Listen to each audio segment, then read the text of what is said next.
freaking out. He's wondering what you're talking to. Exactly. He hears voices and stuff, and he gets all excited. Come on. Yeah, my dog's upstairs. She's typically pretty good, unless I make a really loud noise. Anytime you knock on the other side, she barks. She's just super sensitive to noises. I was down there. I was working out last night, and I just moved something around, and it banged the wall, and she freaks out. And she thinks somebody, came upstairs, and we had to go all the way upstairs, and we had to open all the doors and investigate and let her know that nobody was in the house. And then we went back down, and everything was okay. But she's like super sensitive to any kind of knocking and stuff. All right, we are live. Welcome to a snowy code edition of the 10 Horse Monty Tuesday Night Live. This is pretty crazy, man.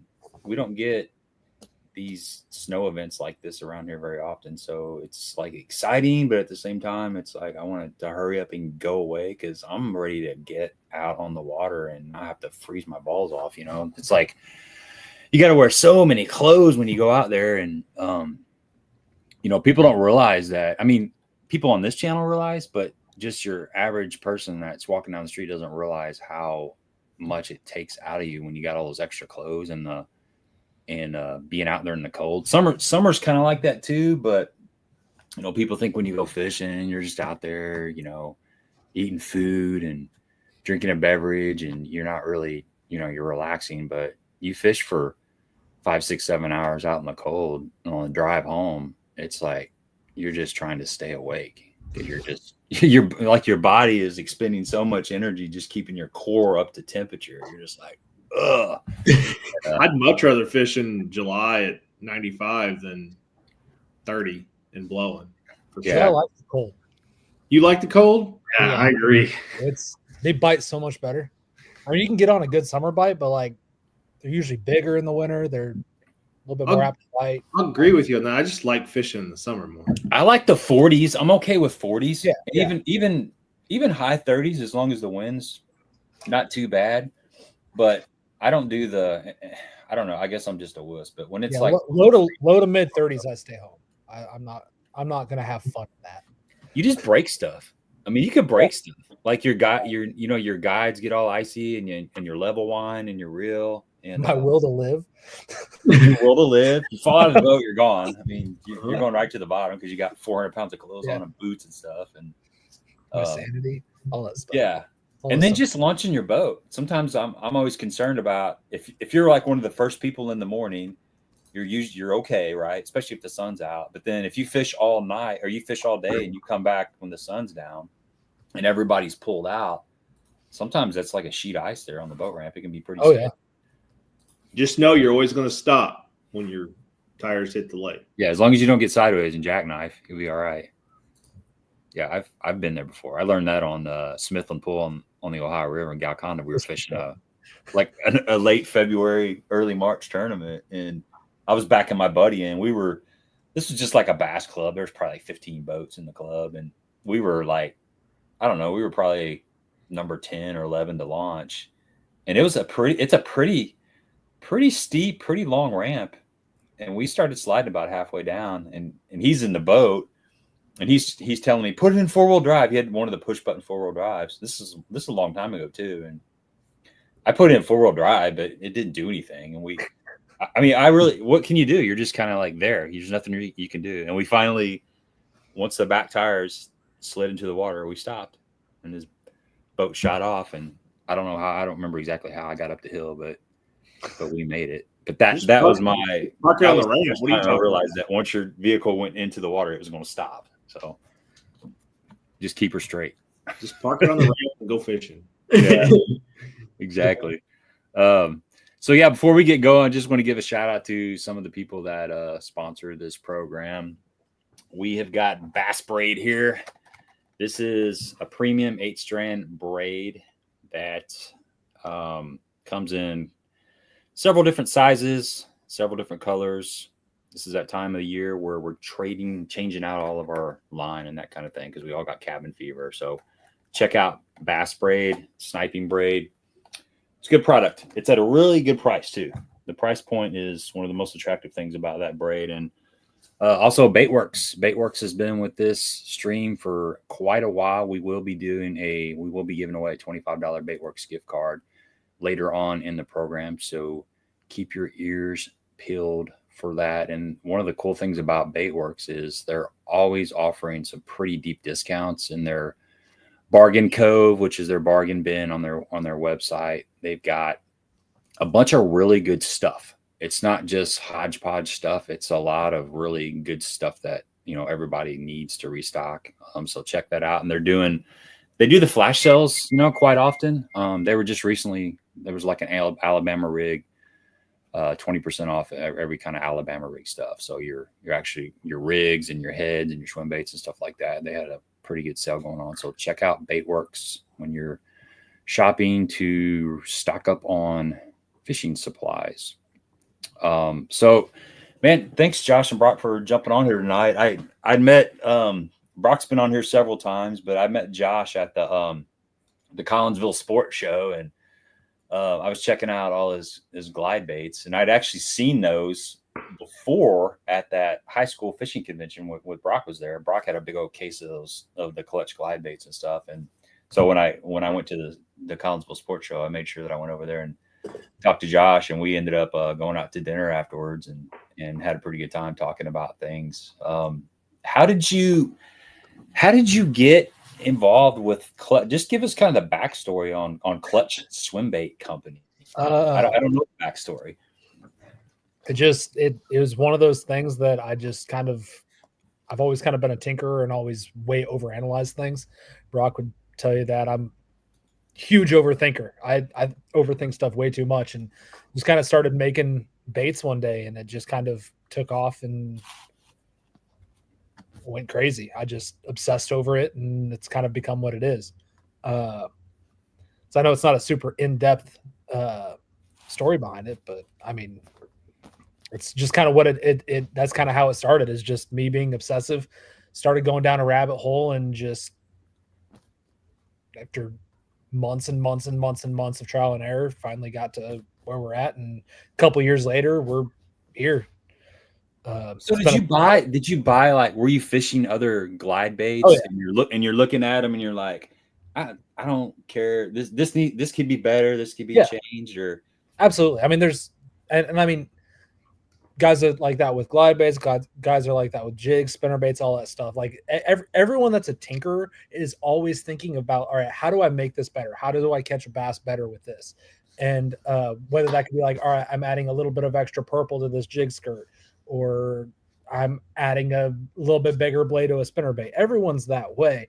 It's just some people are kind of that extra level of obsessive compulsive where they start like, glide baits are way more complex than a spinnerbait or a jig for sure, but it's what I chose to obsess over.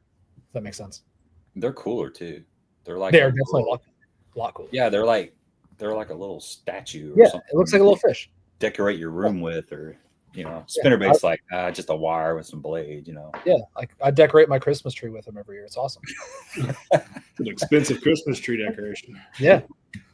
Yeah. I like it. So you started the company how long ago? What was it? I think the company was established October of 2021. So 3.5 years ago, somewhere in there. No, okay. Which is crazy. Yeah. It goes by quick, man. Everything just goes by really fast. Yeah. Well, the first time I saw Clutch Swim Baits was on the Baitworks website. I know Brock was talking about them. This is a couple years ago, probably, but I seen some videos, and then I kind of started looking into them because I'm really, to be honest with you guys, I'm kind of new to the glide bait thing. I mean, I've had, I've got some Chad shads, and I've got some trick shads, and some bigger soft, plastic swim baits, and I've caught fish on some of the soft plastic stuff, but I haven't really thrown a glide bait long enough or to figure out like when I should be throwing it and when I should not be throwing it. I mean, I've had a couple times where I went out and I'm like, I'm just going to keep this thing in my hand for like 4 hours. Yeah. And not get a bite. And I'm like, well, okay. I didn't accomplish anything other than I know that the rod I'm using can throw it, and I know that I can reel it in, and I get a little bit of a feel for how to cast it, because it's not like a, it's a specific technique, which everything is, but I feel like it's more of a specific technique than a lot of things are. You've got to have different tackle, just the casting in general. It's not like you're throwing just a 1.5 out there. I mean, it's a lob cast. It's a big, heavy bait. You've got to have tackle that can handle that. So I'm still trying to get some confidence in that glide bait scenario. But I think the main thing for me is figuring out, when to pick it up and throw it, and when to move on to something else. So that all, I mean, we're all still learning about that. It's not like a black or white thing where it's like, hey, if it's dirty water, wind's blowing, and the water temperature is 50, throw a spinnerbait. It's not like one of those things. There's constantly new bites getting figured out. Brock, even figured out a bite that no one really knew about with a glide bait on Ozarks last year. So it's all about just the willingness to pick it up, even in situations you're not supposed to, because you never know when that bite's going to be. If I had to pick the perfect conditions, it'd be, all right, right before they're about to get on bed, water temperatures in that kind of mid 60 range, and then like those big old poofy clouds, a little bit of wind, like 2-foot visibility. That's about when I would say is the perfect time to throw a glide bait. But there's all these other applications out there that they work. It's just they're a little bit more nuanced than that. It's like, and the only way to know it is pick up the bait and actually start throwing it. So it's one of those things, and really glide baits and big swim baits in general kind of start unlocking a bite that you don't typically have with any other bait. So like, yeah, there's reaction baits where you're maybe throwing that 1.5 square bill up against wood and trying to bump it off and trying to get them to react to it. And then there's feeding strikes. You're dragging a jig along the bottom and they want to come up and bite the thing. Glide baits and big swim baits start unlocking more of a defensive bite out of fish, where you throw it up next to a laydown, and that's that fish's home. That laydown is where that fish lives. He doesn't want anyone else hanging around in his area, and he is going to come up and either try, if there's an injured little bait fish trying to call that log, trying to call that laydown home, he'll try to either kill it or usher it out of the area or get really defensive on it. And that's kind of a different kind of bite that these big swim baits unlock that most people are overlooking. Yeah, that's sweet, man. I didn't realize that. I mean, it makes sense now that you said that. That's why like drawing power is such a big thing. So all my baits and show stuff's at the shop, but we've got a 16-inch glide bait, and Brock was actually on the boat when we saw it, when we pitched it up next to a laydown, and like a school of 3-4 pounders came out and like looked at it. Were we ever going to get a bite on a 17-inch glide bait in Missouri? Chances are no, but like it still had so much drawing power that those fish came up, tried to bully it and try to get it out of its area. So like, the bigger you go, the more drawing power it's going to have, and the more mind control basically you're going to have over the bass. But the smaller you go, so you start inching down to like an eco, which is like 6 inches long, it's still got a decent amount of drawing power, but they're more apt to bite it because it's not as such an intimidating size. I do think you can go too small. I think 6 inches is kind of the cap in my mind, where like if you go much smaller than that, you really start losing drawing power fast. And then it kind of becomes more of like, all right, well, a spinnerbait or a little like 3.3 Kitech on a flashy swimmer or something like that is going to get a lot more bites, and you're not really gaining drawing power that way. So I think smaller than 6 inches, there's not really any room for a glide bait in that category because there's a better option in my mind.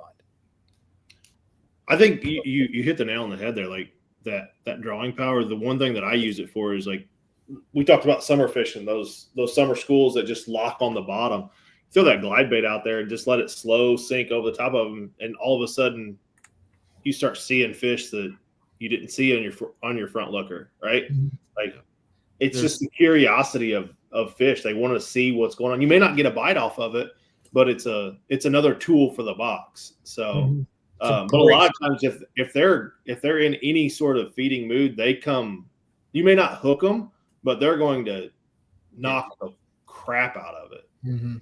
So, like the biggest thing that I tell people is like, this is basically what Josh said, but you're able to target fish that normally would not care if a spinnerbait or a crankbait went past their head. Like you're able to get fish to react that would not react otherwise.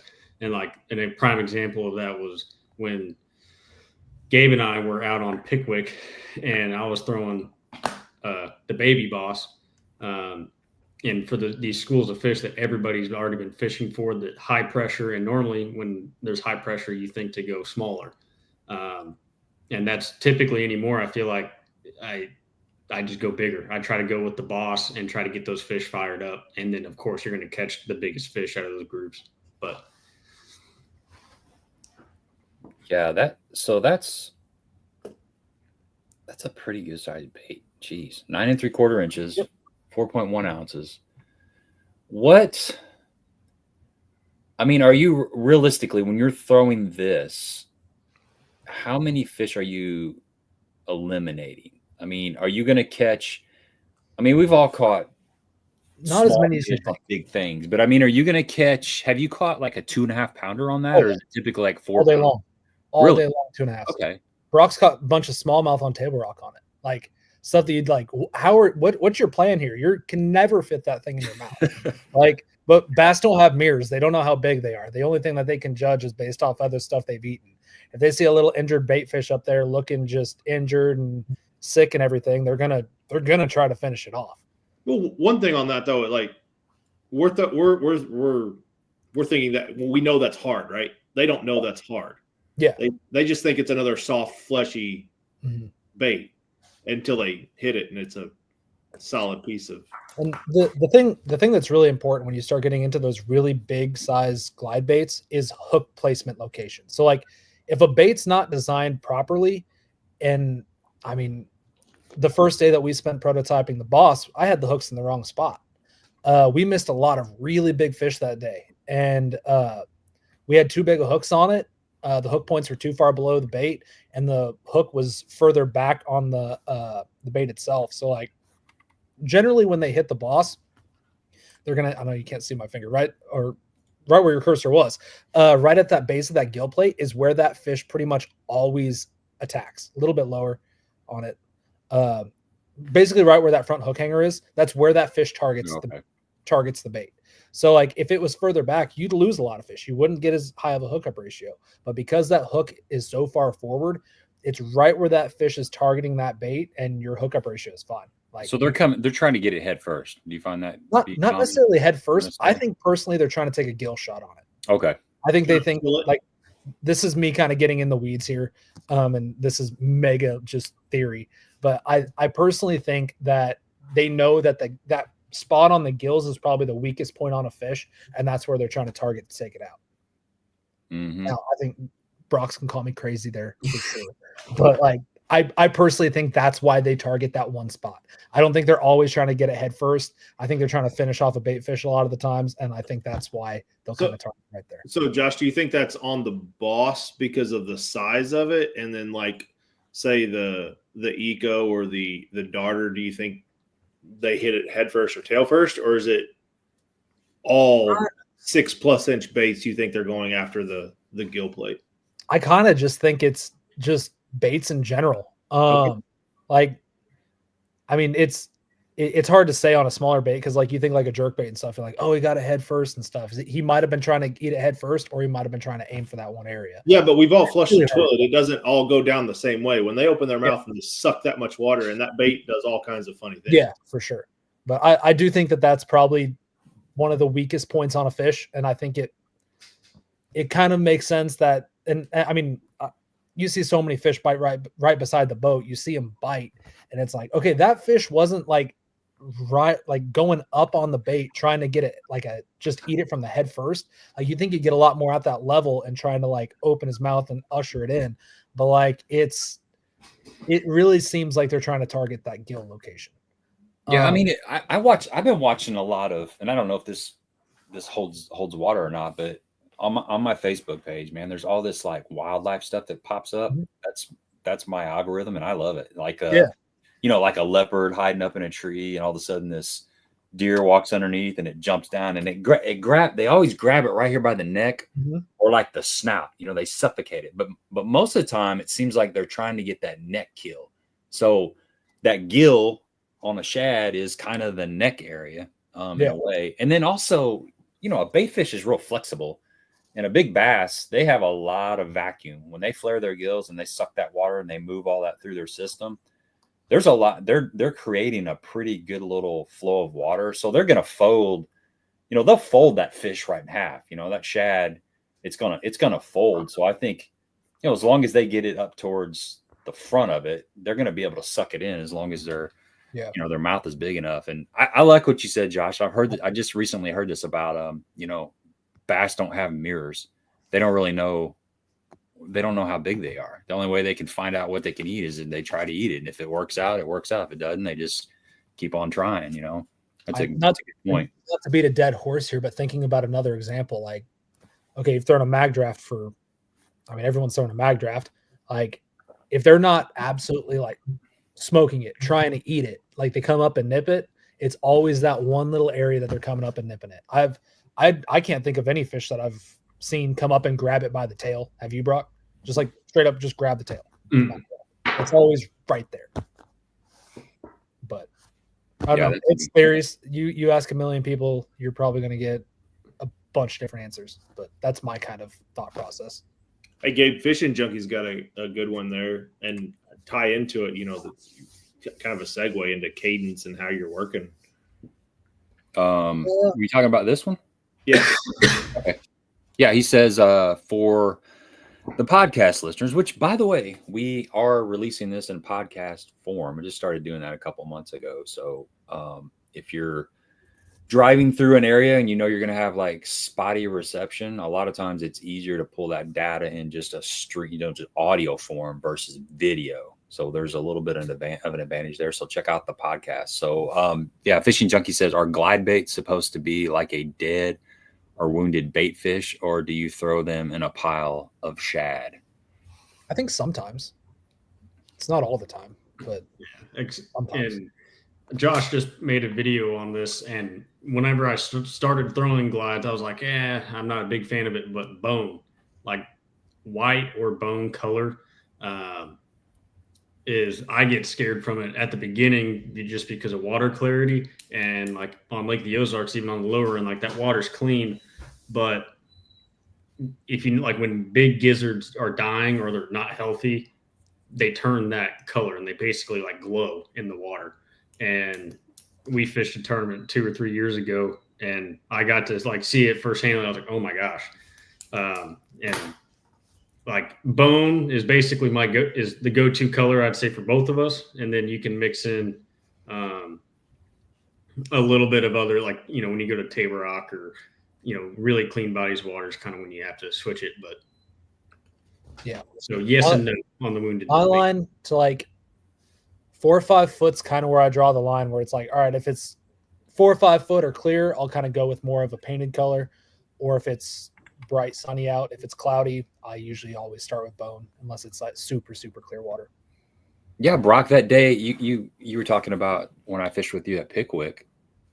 If I remember right, that water visibility was probably 5 foot at least. Does that sound about right? Yeah. Yeah. And you were throwing bone, and I was like, you could see that bait from quite a bit of ways, and you still had several bites on that sucker, because it wouldn't have been. I could see how somebody that picks up bone and they're fishing in that clear of water, they wouldn't have confidence in it. But, just from the little short time that we fished, I saw you got several bites on it. So it definitely works. It doesn't make any sense. It just kind of goes against everything that you're taught from a bass fishing standpoint, where you're like, oh yeah, clear water, I need to be throwing something super translucent, super like not obnoxious, but it works. What do you guys think about this? Stephanie wants to know. We got a bunch of questions on here too, which is really cool. Keep them coming. We'll start going through some of these. Do you think they're trying to kill it first? Sometimes, for sure. Mm-hmm. Sometimes I just I think it was KVD said it a long time ago in some sort of seminar or something. He's like, bass have an intrinsic need to just kill the weak. Like they can't have something like not semi alive in their environment. They just want to get it out of their environment. I mean, that's they're the keepers of the lake. Something that's they're the. I mean, like your wildlife shows, the leopards, they're always kind of targeting the sick, injured, weak little baby or something like that. Something that's kind of got a little something wrong with it, got a bum leg or something. They're always trying to take that one out. Yeah, and I see this. I had this happen last time I went out, just jerkbait fishing. You get a thump, and you set, and that fish is hooked in the top of the head. Yeah. No, I think they come up sometimes and they smack the shad. They bump them or they hit it with their mouth closed. Not always. Sometimes they engulf it, but I think there's times where they will come up and just punch something and kind of stun it, and then maybe as the thing's just kind of dazed, they can come in and they can hit it from a certain area and suck it in. Maybe I don't know. But I mean, look at our most bite-getting baits that there are. Like top waters, super bite-getty. Jerk baits get a ton of bites. Top water frogs get a ton of bites. The best baits are always kind of they're imitating something that's weak and dying. Something that doesn't seem like it's doing well. Mm-hmm. Which makes sense. I mean, you see that with you see that all the time when fish are busting shad balls. On live scope, you see it, or even before live scope, we saw where a lot of times the bigger fish will hang out below the balls of bait and just let the little guys do all the work, and they just sit down there and pick off the wounded ones. I mean, work smarter, not harder. They got it figured out. Let me go through some of these and see what kind of questions we got. Yeah, everybody's tired of winter, I believe. We still got that dang groundhog, man. It's all the groundhog's fault. Does it every year. We think we got a ways to go. But the good thing is like I was talking to somebody the other day. If I can see that long range forecast and I can see like some light at the end of the tunnel, it allows me to get through, these next 4 or 5 days where it's not going to get above freezing. I mean, I saw like Sunday it's 37, so I'm thinking 46. 46 on Sunday as the high. Sunday. Okay, see that's things are going to be frozen, but we just got to find a power plant lake somewhere and make a drive and go fishing. That's right. It's doable. That's good news. What knot Stephanie asked, what knot are you tying? Brock, you go ahead and answer that because I break off way too much. Me too. So those are not baits that you want to break. Coming back from Rayburn, their teeth down there were like northern pike teeth. I broke off way too much. I tie a polymer, but on these big glides, and when you throw 20 to 25 pound, having 2 connections through the eye, I think it's important. But Josh, I don't know what the knot is called that Josh ties, but he has like double it over, cross it up top, wrap it down 3 times, and then back to the top and cinch it tight. But I'm open to suggestions. Yeah, I'm open to watch videos. $150 a pop. I'm open for suggestions. So I guess for glide baits, I've never had a problem with that knot. As long as you don't cut your tag ends too short, you're good. But it was the little stuff that I was problems with. Yeah. So you have 2 tag ends on that knot? 3. Yeah. See, anything that's got more than 1 tag end is not right in my brain. It doesn't work. It doesn't sound right. There's something that's not going to connect on the other side. Yeah. No, I get that. It's just for whatever reason, it's worked in the past, and now I'm having issues. So you double it through the eye. Double it like you're tying a polymer. Cross it up top. I'm backwards on wrap it down 3 times and put it back to the top loop, and then it cinches all down. Yeah, that's the knot I tie too. It's like a San Diego jam knot, sort of. It's like a double jam knot. You go back through the bottom. But I don't double it. I just do it singular. Okay. But I know exactly what knot you're talking about.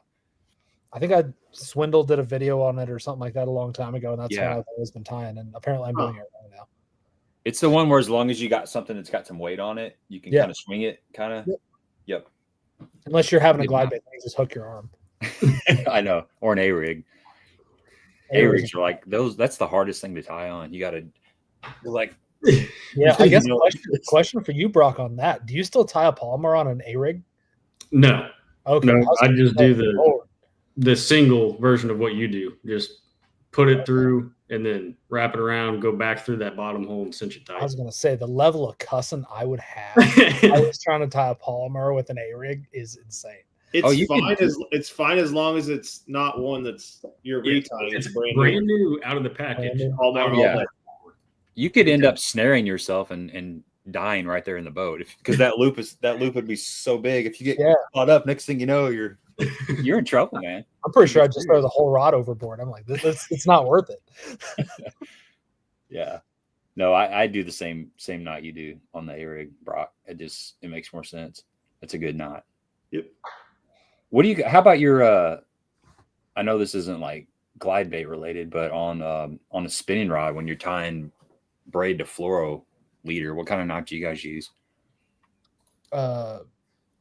It's the one where you double the fluorocarbon over, put it through the eye, wrap down 7, wrap back up 7, hit it through the eye, and tighten it all. Yeah, that's that FG knot. And apparently there's a new knot that's even tougher to tie. That's supposed to be better.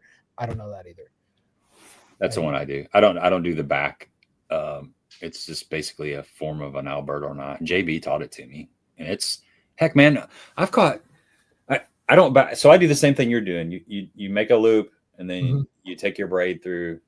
I think it's the braid. I can't remember. It's one way or the other because one way will slide out. You got to do it one way or the other. But anyway, I wrap it like try this knot and it doesn't work. Try it the other way. Yeah, exactly. It's pretty easy to figure out. But yeah, that knot's awesome, man. I've caught like 25-pound striper with it and caught 5-pound smallmouth and stuff on it, and it's super simple. When Jonathan showed that to me years ago, I'm like, this is not going to work. It just seems like it's going to unravel, but it doesn't. It's an excellent knot and it's super quick. I've never broke the knot. I broke my line a bunch, but I've never broke the knot. Yeah, the only time I broke it is if you tie that knot on. I used that knot when I was punching around here. So I had like 50-pound braid and I had 25-pound fluorocarbon, with 1.5 ounce weight. And I tied that knot. It's not a good knot for like real high impact stuff, like slack lining. It's not a good knot. But if you're throwing it on a spinning rod where your rod's got some flex, it's fine. I mean, you're not going to break it. So do you run braid to a fluoro on like everything? No, dude, that was like a 2-trip thing that I tried it. I was like, because I wasn't getting as many bites, and I was thinking I was overthinking it. I'm like, maybe, I don't know. I probably watched like Tactical Bass and they're like, tying all their stuff to. There was a big braid to fluorocarbon movement on bait casters there for a while. So I think I watched too many of those and I tried. I'm glad that died off. I hate braid.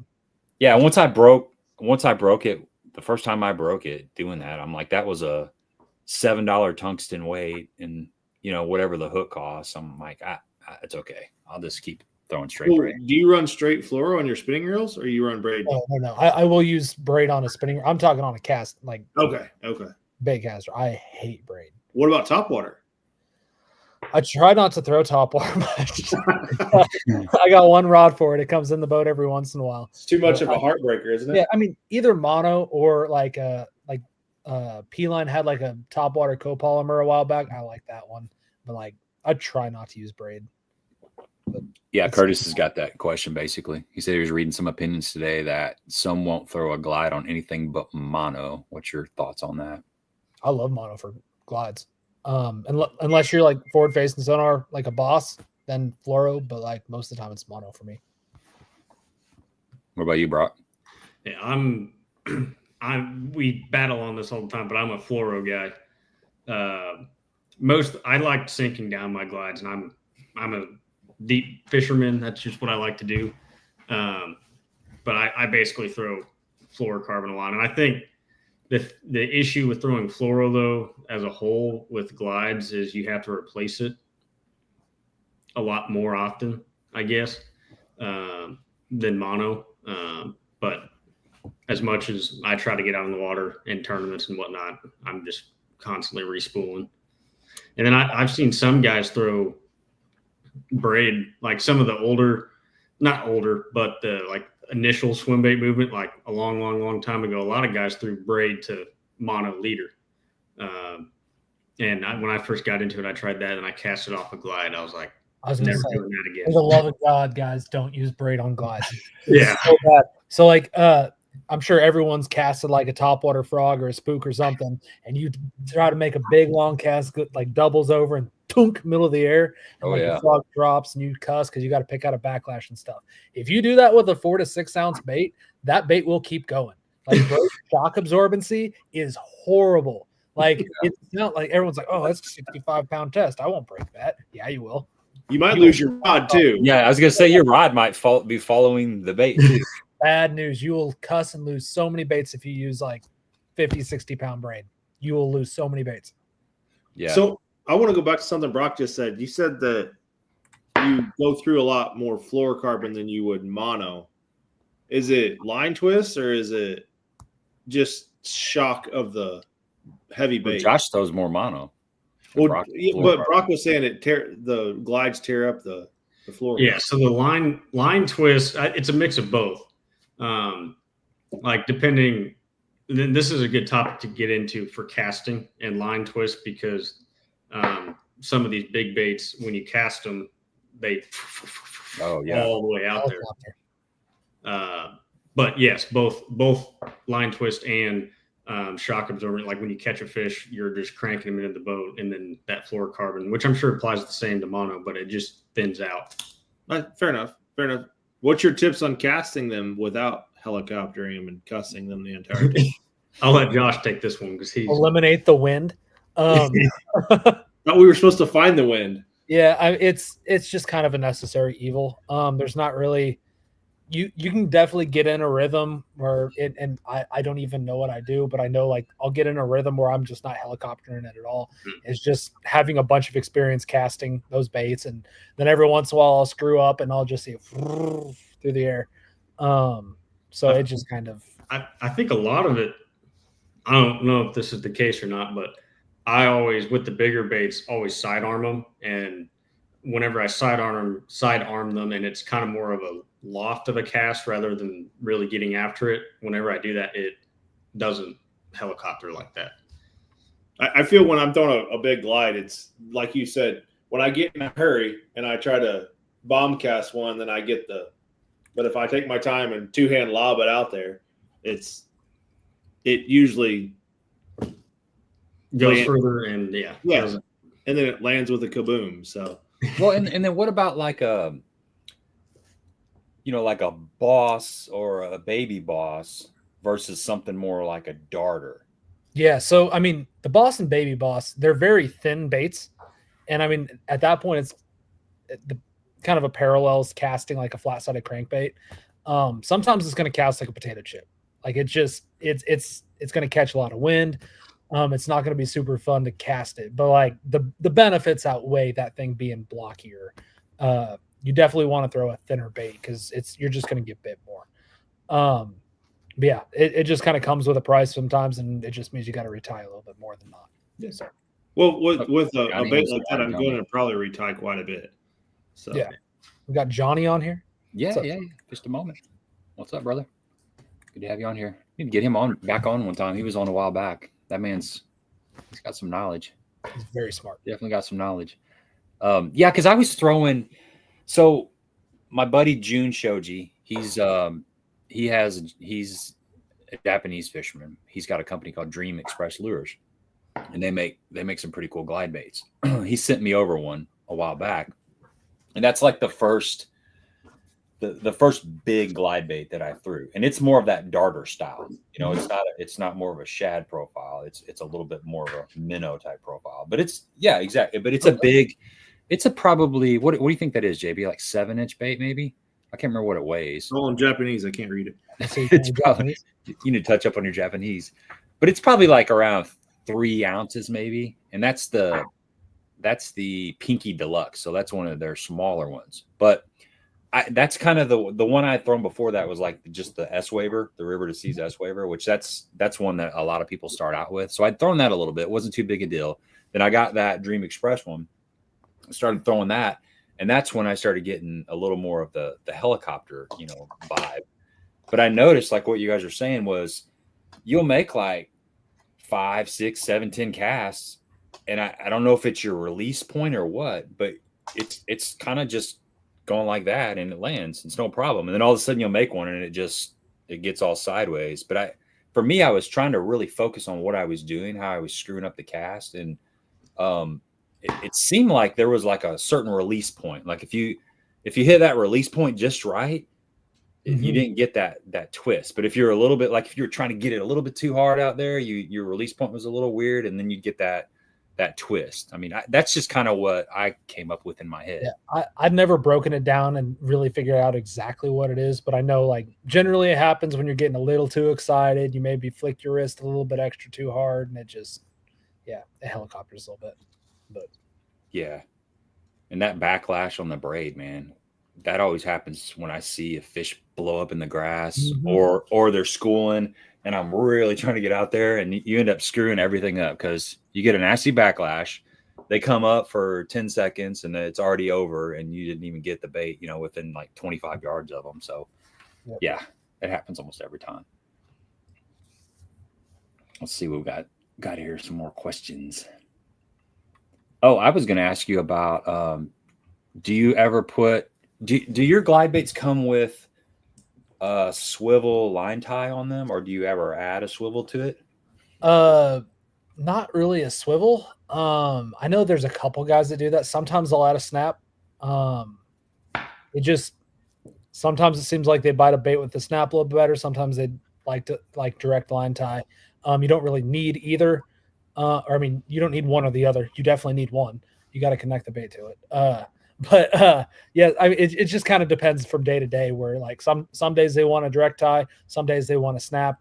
The snap's going to free that bait up a little bit more. It's going to allow it to snap a little bit quicker back and forth, where that direct line tie, all line is going to have some sort of rigidity to it, and it's going to restrict the action, just not really restrict the action, but make the action a little bit more tight and fluid, as opposed to a snap where it's going to allow it to turn on itself a lot more. Do your hook hangers rotate 360? Yep. Okay. That's a big deal. That's a really big deal. I've noticed that, we catch a lot of fish on spoons around here. There's a couple lakes that you get a pretty good spoon bite in the late fall, and just adding an extra split ring on that back treble hook, it just allows it to rotate just a little bit more, and you get probably like 50% more fish in just by having that little bit more range of motion. So on a glide bait, I can imagine it's super ultra important because it's such a big, heavy piece of machinery. Now, material, I'm sure it's proprietary, but it's not a wood, I'm assuming. It's resin. Yep. It's resin. Okay. And does it eat the fall rate? Slow sink, fast sink? They're going to be pretty much all slow sink out of the pack. Okay. Do you weight them accordingly? Okay. Yep. The Eco, we don't individually sink test those. They do get swam tested, but so there's going to be a little bit more variance in an Eco. OGs, darters, bosses, they're all sink tested and make sure they're a good slow sink. I'm talking about on the water for you guys. Do you guys weight them? Yes. Yeah. A lot. The only time I do not weight them is when I'm like fishing for that prime pre-spawn, spawn, or immediate post-spawn. Like that's the only time that I won't weight them. Okay. So you can run them in 1 to 3 foot of water. Yeah. I mean, even a weighted one, you can pretty much run in that 1 to 3 foot. You're just kind of bringing it a little bit faster. Okay. You can't How do you guys weight them? So this is a whole debate between me and Brock here. So what do you do, a quarter or 3/8 ounce? I'll let you go ahead, Brock. You kind of run down how you weight it, and then I'll explain how I weight it. Yeah. So on the Boss and Baby Boss, there's a chamber inside that you can pull the pin, and you can stick a tungsten weight inside of it to help it sink. And if there's like these skinny worm weights that I'm able to get a 3/8 into. I was showing Gabe that at that St. Louis show. And normally that's where I leave it, because it's the same deal as a jerkbait, where if you weight down the jerkbait and you have fish following it, and if it sinks too fast on your pauses, the fish, they just don't they don't like that. So depending on whether I'm fishing in 10 foot of water or 25 foot of water, I vary that weight, and then if needed, I'll add lead wire. And then I just do pretty much lead wire. I like to kind of be able to control it a lot more. And with lead wire, I feel like I can get a more fine-tuned sink or rate of fall. So if you want to get super in the weeds with it, so just adding that weight to that chamber, yeah, it's going to get it down faster, but in my opinion, the action suffers. Does it matter sometimes to fish? No. But you want to be able to have that head sink slightly faster than the tail. You never want the tail to sink faster than the head, but if you have that head sinking way too fast compared to the tail, so if the head's, I got to figure out where I'm at. This is the head. Okay. The head sinks like this and the tail's sinking like this, that's action's going to be hurt. And I guess the podcast listeners are just, you're going to have to watch a video on this. All sorts of backwards here. It's so weird, man. Yeah, I still haven't got it figured out. If the head's moving like this, you want that tail to move just a little bit slower. So and I'll fill up my live wells and sink them individually in that. So I'll add a little bit of lead wire to the tail. I'll add a lot of lead wire to the head and kind of get that rate of fall right. And then put it back together, and it's generally going to shoot out more level. It's going to not have as much belly roll to it. It's going to be more high performance at that deeper. I'm assuming you put the lead wire on the front hook and the back hook, correct? Yeah, that's what I meant. I'm not wrapping around the whole body. When you said around the head and the tail, I'm like, wait, hold on. Did I miss something here? I've never tried that, but it sounds hilarious. It's a new JDM thing that's taking over the world. So slightly head down, just slightly. You want it slightly head down. So, I mean, adding lead to the head or to that front hook hanger and then adding weight to that front or that tail hook hanger, it's not going to make that head go down more. Like, it's still going to sink level. Uh-huh. It's more about having the right amount of drag on the tail and making sure, I guess if you put way too much lead on the head, it'll sink a little bit more head down, but for the most part, it's going to sink relatively level. It's more about adding extra drag to the tail that helps it kind of perform like a glide bait should. So you talked about that chamber. That chamber was designed to add weight, I'm assuming, correct? Mm-hmm. It technically how it was originally designed was so we have that hole in there so that we us at the shop can fine tune that rate of fall. We can make it a good slow sink because we try to build all of our baits that after clear coat and everything, after hooks are installed, it floats, and then we'll add weight to that chamber to make it slow sink. But then there's people like Brock that come along like, oh, I'm just going to throw way too much weight in there and just throw it on and it sinks faster. So that was a design for you guys to adjust and hand tune each one of the baits before they went out of the shop. And that, I'm assuming that chamber you can pull a plug out and drop something in, or is it just an open hole? It's an open cavity. We just super glue, or not really super glue. It's a kind of epoxy super glue type thing. We put that absolutely.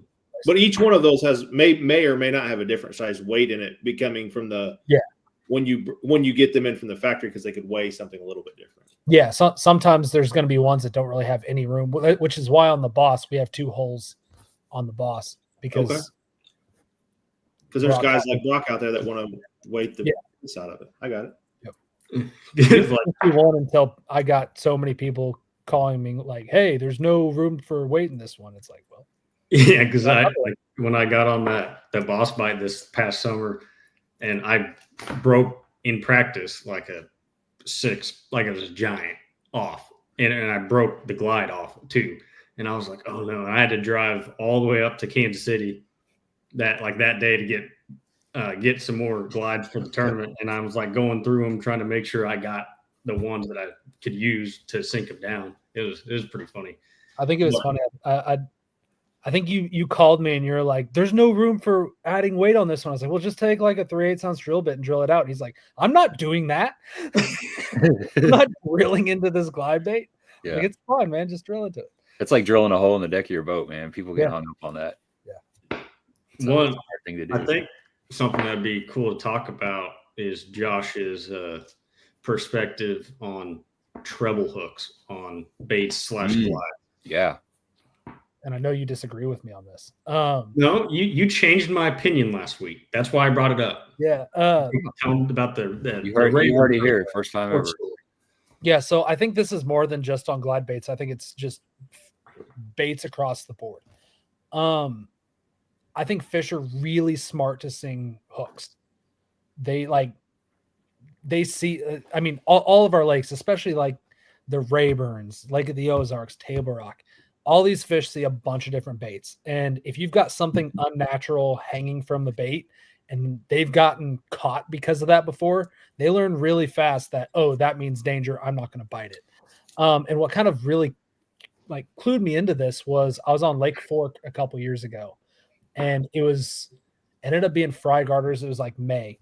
And we came across one. We're like, oh, we'll catch that fish real quick. We were flipping on it for a long time. Couldn't get this fish to respond.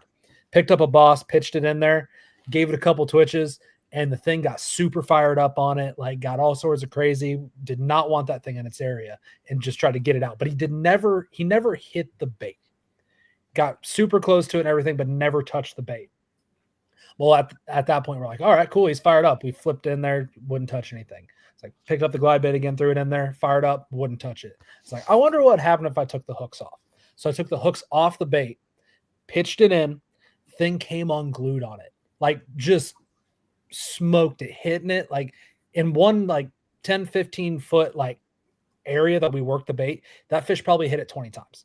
It just came unglued on the bait. I'm like, all right, he's really fired up now. Put treble hooks back on there, threw it in there. Fish didn't touch it. He was like, what's going on here? So what I did, took the hooks off, put a single number 3 treble hook. I think it was a 4. It was a tiny little treble hook on that front hook hanger of the boss. Pitched it in there, and the fish got that hook in the mouth. So I think this is true for jerk baits. I think it's true for glide baits. I think it's true for mag drafts. I think that's why we get so many short strikes on a mag draft. I think those fish can zone in and see that hook, and it deters them from biting. So obviously on a jerk bait, you can't really do too much about it. You've got to have some way to hook up on the fish. But glide baits, I generally, if I'm getting a lot of short strikes or I'm getting a lot of follows, a lot of the times I'll downsize treble hooks to a very unnaturally small hook on that bait, and I generally get more bites because of it. EWG or round bend? Round bend. Always?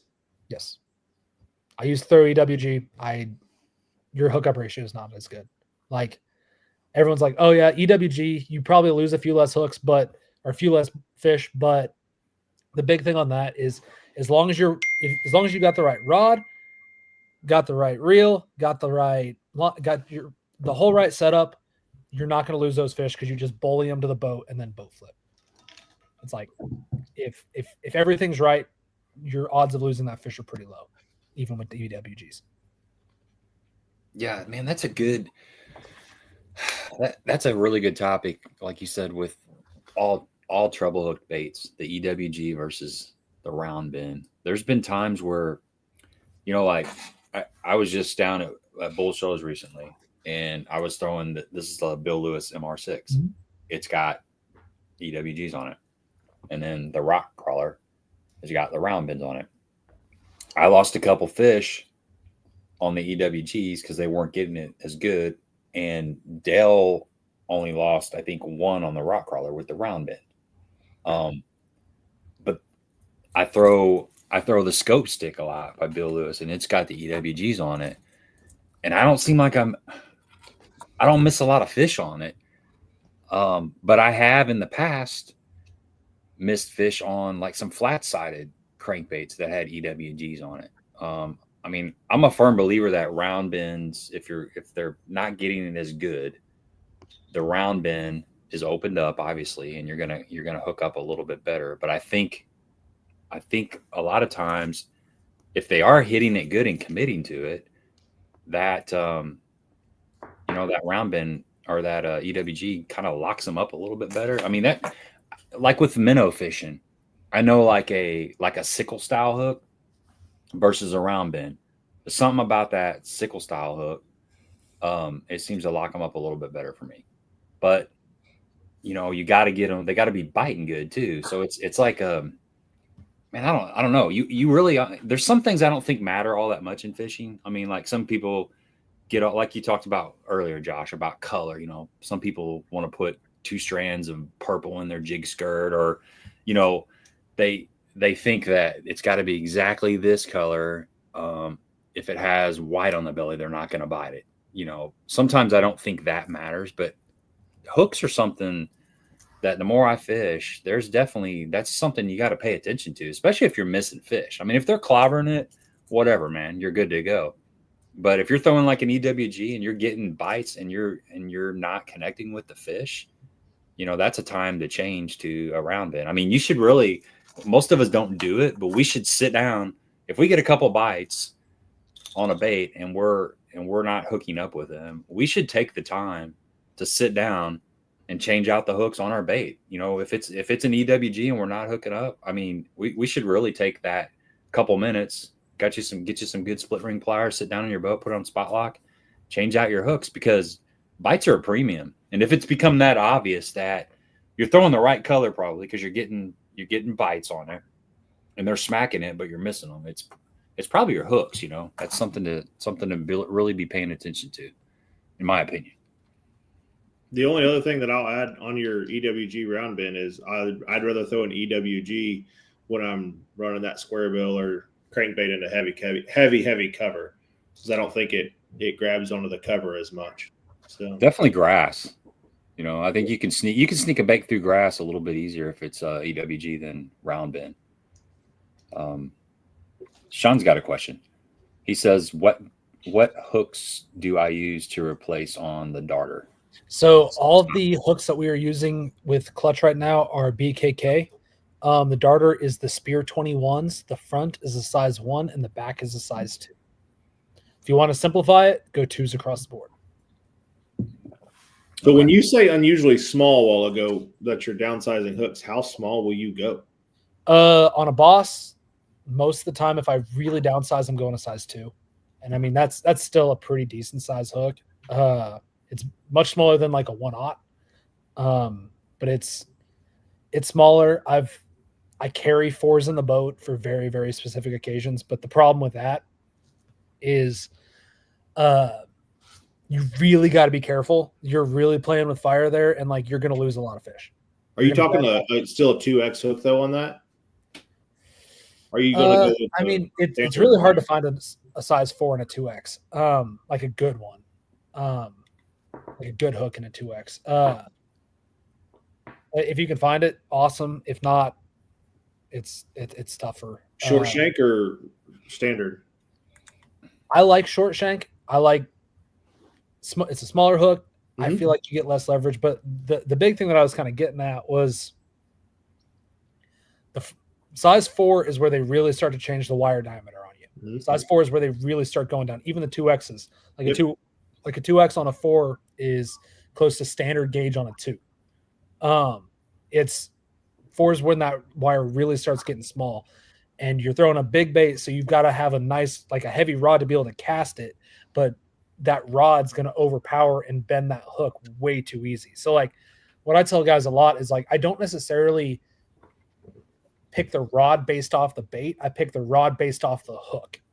So like a Boss and a baby Boss that uses a size 1/1/0 or an OG, I'm going to kind of go with a little bit heavier rod because I can really lay the wood to that fish and I'm not going to bend out that hook. If I'm going with a size 2, like a darter or an eco, I'm going to go with a little bit more limber rod. I'm going to use a lot lighter rod because if I threw the rod that I threw the Boss or the OG or the baby Boss on, it's going to bend out those hooks a lot easier. So I try to match the rod based off the hook I'm throwing, not necessarily the bait. That's fair.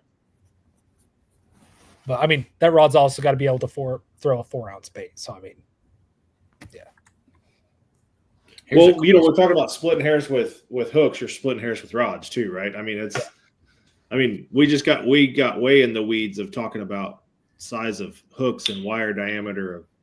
No, that's good stuff, man. I mean that, because really that stuff becomes more important the more and more you fish that stuff, especially if you're a tournament fisher like Brock and Josh. You guys are fishing the Opens this year. I mean, man, a bite, just getting another bite in the boat is is like super crucial. Especially when you only have one day to fish, right? Yeah. It's like a high stakes BFL. Yeah. I love this question because I used to mess with the cows so much. And like the only thing I feel like you can get them to react to is either come back later or throw a bigger glide in there. Like smaller glides aren't going to work. Like I used to tell like cows and stuff, it's like, hey, if I got a follower on a glide bait and I don't catch it, you can throw at them as much as you want. I'm like, I've never once seen a person catch a fish that I brought to the boat on a glide bait and catch it on something else. Yeah. It goes back to that kind of defensive bite that we were talking about earlier and having the drawing power. You pulled that fish from the cover using a bait that he's never seen before or like is super curious about. You can throw whatever you want on them. Generally, they're not going to bite. The big exception of that is smallmouth. Smallmouth will bite. So the question was for the podcasters: when you're getting a lot of followers on a glide bait and they won't commit, what's your favorite bait to throw back in there? Sorry, Brock, I kind of cut you off. No, you're good.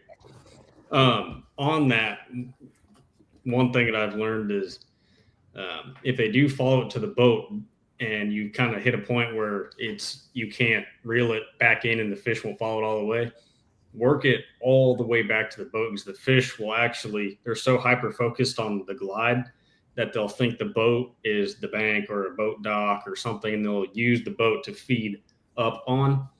So like if you do have a follower and you're like, oh, this fish is toast, he's not going to bite, work it all the way to the boat because you never know. Mm-hmm. Also speed. Don't turn it around in the fish's face. I never got that to work. That's the biggest myth in swimbait fishing. Everyone's heard like, oh yeah, well if you got a follower, just hit the rod, give it some slack, and they'll turn that bait around and face right in the fish's face. I've been glide bait fishing. Look what's on the back of a JDM package. Like how to work it and turn it around in their face. Yeah. No, I was saying that doesn't work at all. Yeah, I know, but I'm just saying that that's what they're putting on the back of their packaging. Yeah. Turn around. It's a myth. Like I've heard of a couple people making it work, but usually the way to get a follower to commit is really increase your speed. Make it act like a fish trying to get away. What bait fish that's being injured, hurt, and stuff that's getting followed by a big fish tries to punk out a 5-pounder? It doesn't happen. Like there's no shad. Turns around, is like, you want some of this? Come on, man, you want this? Come after me, bro. It's never happened. I like the way you put that. It's like the Chihuahua that turns around and starts, barking at the bear that's coming at him. No, Chihuahuas keep coming. But eventually the Chihuahua's going to just get. They wait till you walk away, and then they get within like 3 feet of you. And as soon as you turn around, they go right out of mace range. Only mailman. They know the range of a can of mace that the mailman carries, and they'll back up without. They get out of range. As soon as you turn around, they come within like 2 feet, and then they're. I don't know how they do it, but you never see a gazelle get up on its back hooves and try to box a cheetah. Like that doesn't happen. He didn't just stop in the middle of the Serengeti and be like, "What? Come on, man!" Kangaroos now they're pretty bad. Yeah, they can throw down. Yeah, they can throw. That's them probably the green-eared sunfish of the water world. How many of those have you caught on an 8-inch glide bait? Way too many. Curtis says he feels like a little kid when he's pulling up mono. Absolutely. Yeah. Brings out the kid in everybody. You throwing the Strin high vis blue? Like that one right there, the Trilene big game. 20 to 25. Are you really? Pools of that. Oh yeah. Okay. Yeah, that's what I throw my glide baits on most of the time. That's good stuff, man. I've been using that on Carolina rig lately. It stretches a mile. That's perfect. It's exactly what you want. It really is. It's exactly what you want for glide baits. I think you get wider action out of it. When you're fighting a fish, it's a little bit extra forgiveness. I love big game for glides. Wow. It's great. 25 or 20? I use 20, but I also make them. Fair. That's funny. You actually a side question when you said that, do you actually pour them or do you have a manufacturer? I don't really. So personally, I don't pour too many more. I've got 4 employees that they do most of the pouring. Okay, so it is poured inside the United States. It's all in-house. Outsourced. Yep. When we get the baits in, it's a couple jugs of material and we get to work. I got you. Yep. So do you pour is it individual cavity molds, Mhm. or do you have? Okay.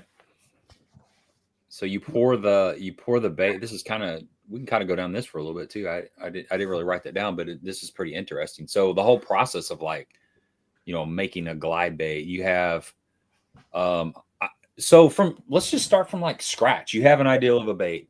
Are you using like a clay mold to how do you start it from scratch? Yeah. So usually it starts on the computer. I did CAD by trade for 8-10 years before I started doing this. Now that being said, the OG was originally hand carved, which why I decided to do that, I don't know. But so yeah, everything starts on like CAD. I model it up in CAD, print it out on 3D printer.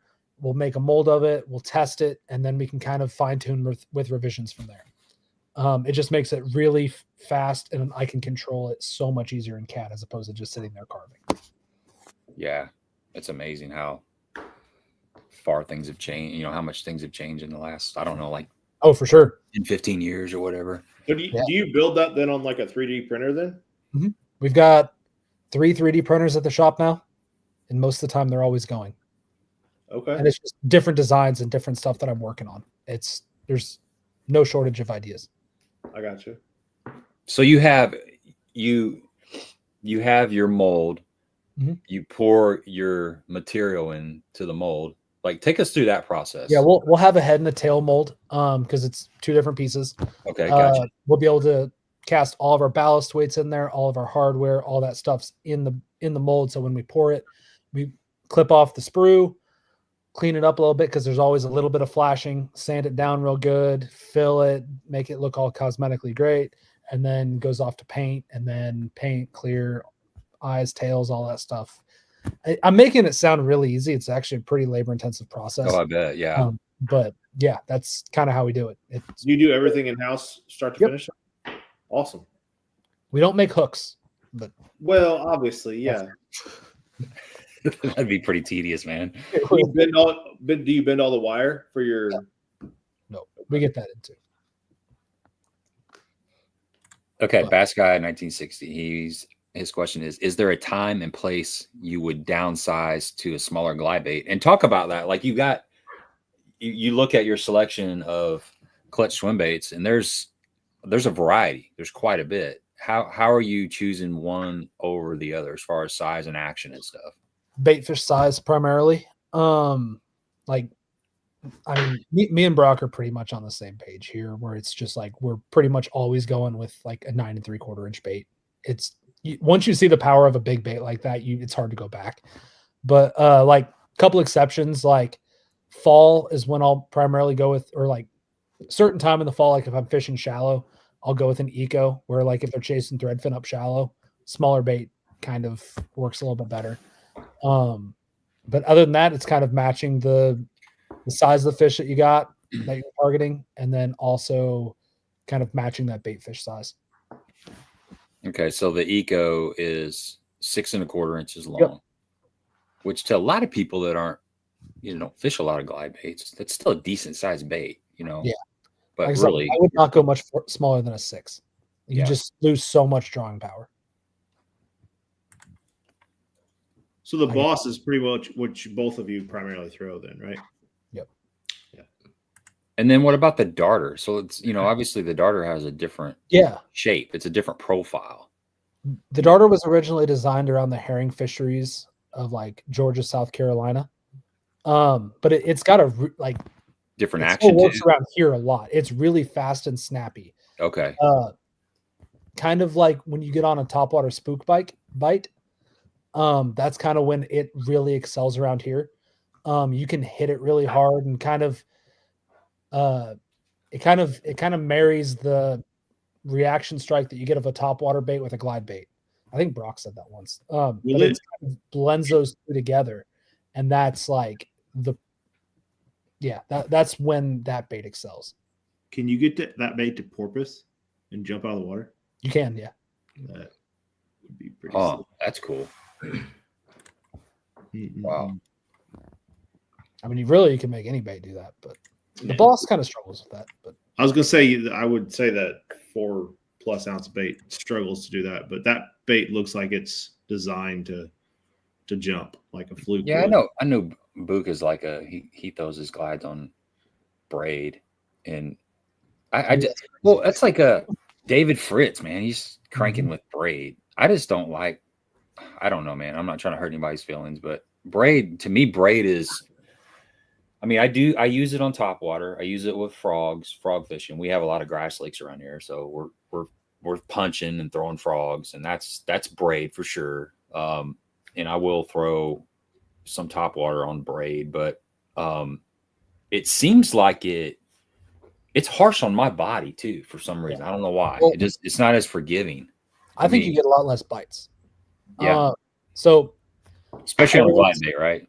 Yeah. So let's think about this from another technique. Like A-rigs. When A-rigs were first coming out, everyone was throwing them on Braid because it's like, oh, it's a big expensive bait. I don't want to lose it. Yep. Well, threw one on Braid, and if you were throwing one on Braid and your buddy was throwing one on fluoro, the guy on fluoro was out fishing the guy with Braid almost all the time. I think Braid kind of has this vibration kind of coming through the water that I don't think fish like.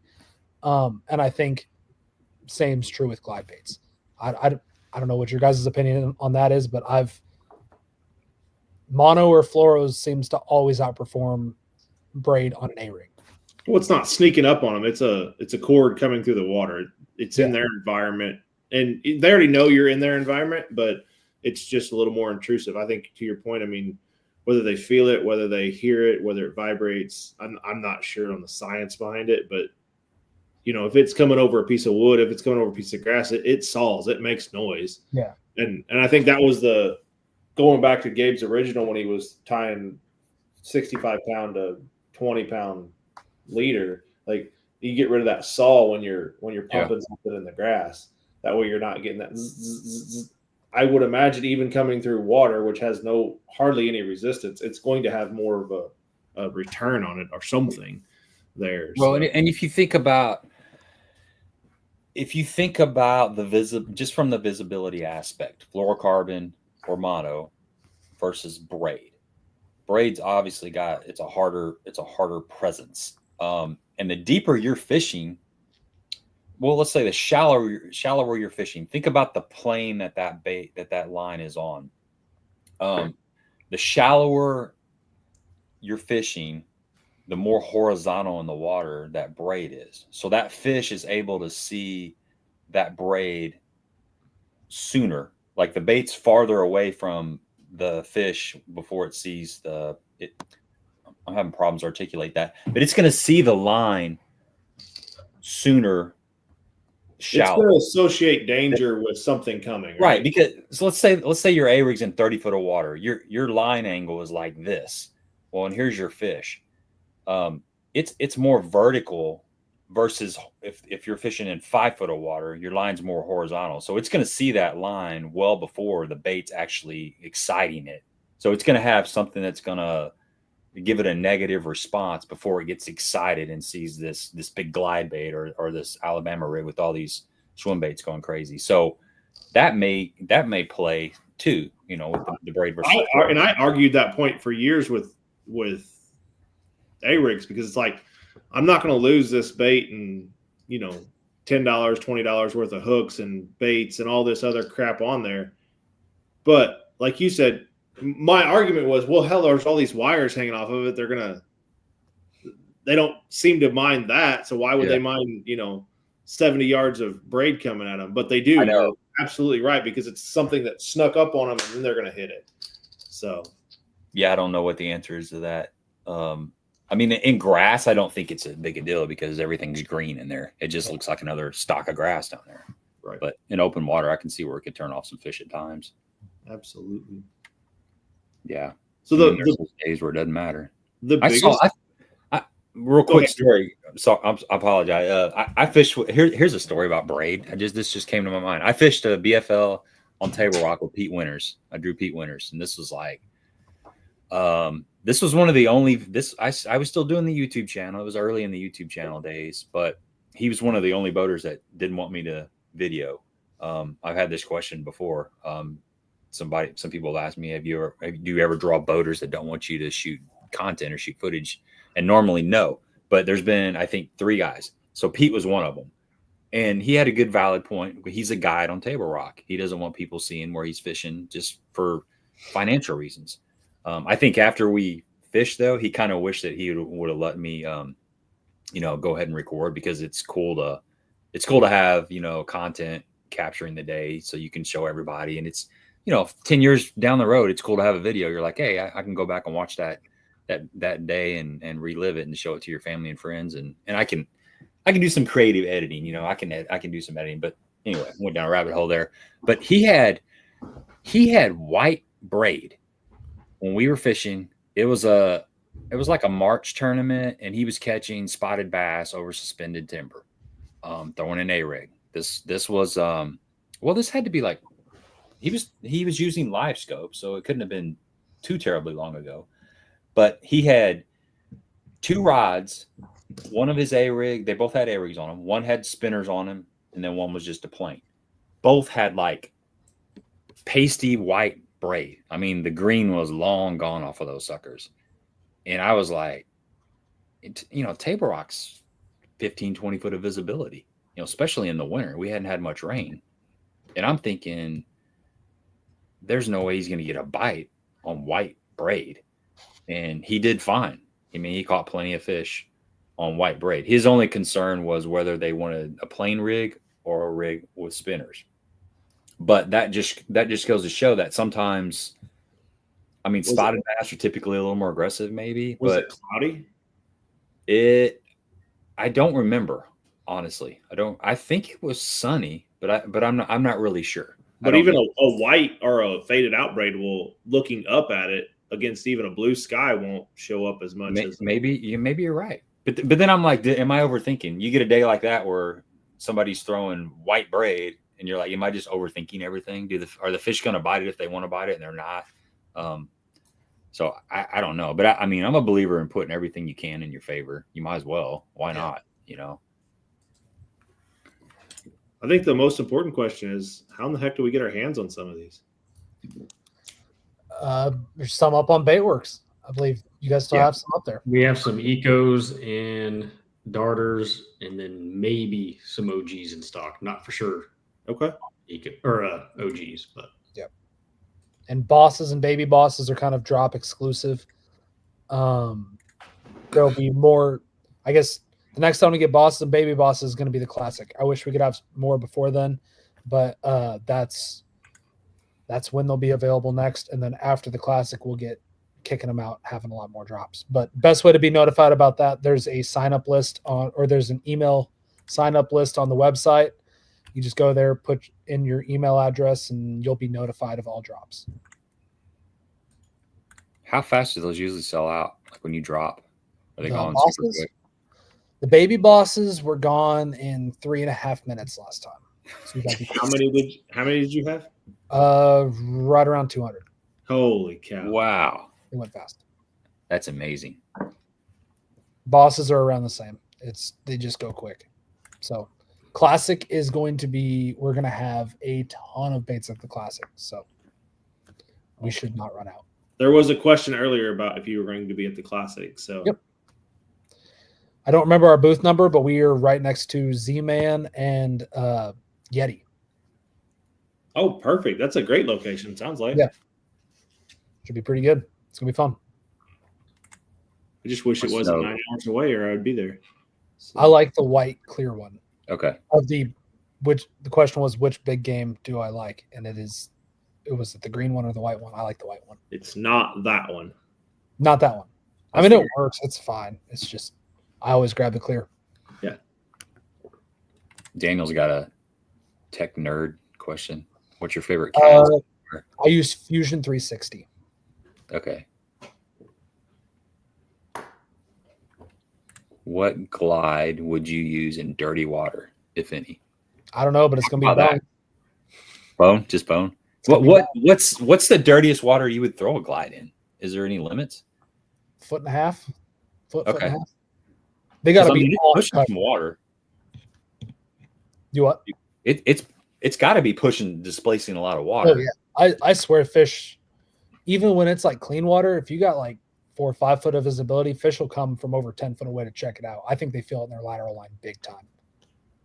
Like on scope, so many times you'll bring it way too over a brush pile and you're like, there's no way that fish saw it, but all of a sudden he comes flying out after it. It's like that fish had to feel it. And then what about water temperature?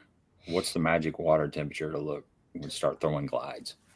I mean, I'll try to push it all winter, but the problem is in the wintertime, a lot of them, it's less about water temperature and more about the bait size that they're on. Like if you got them on gizzard shad in the winter, throw it, eat your heart out on that one. But a lot of the times in the winter, they get on little, tiny bait. And if they're on little, tiny bait, you're probably not going to get them to bite a glide.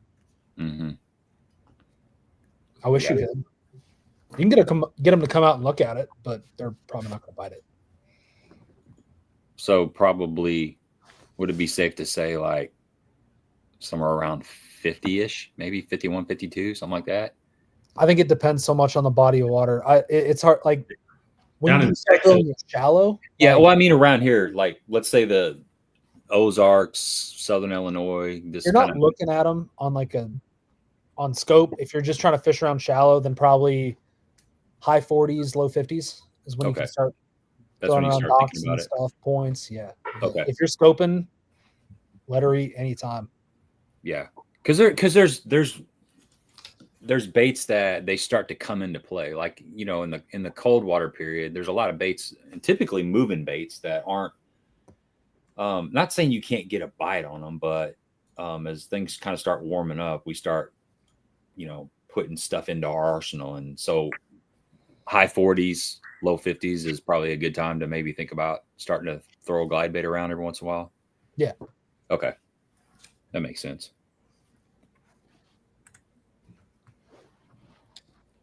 How often do you drop baits? We try to do it monthly. Okay. Like the goal after the classic is we're going to try to have a baby boss drop and a normal boss drop every month. Okay. It's kind of Solid point there. Jacob says the sound of braid and grass is comparable to walking in corduroy pants. You got that one. Exactly. I'm going to steal that. That is perfect, Jacob. That is the perfect explanation. Spot on.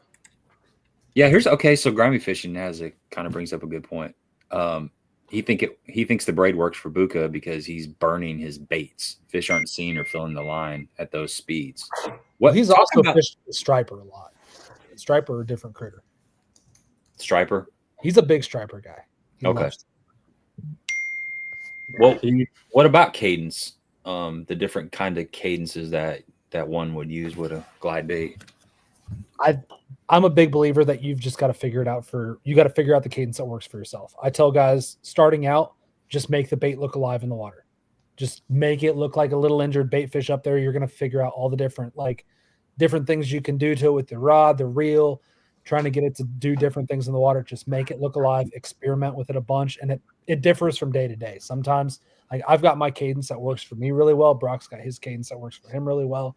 Is just figure out little variations of that work for you from day to day. But starting out, just make it look alive. No different than a jerk bait.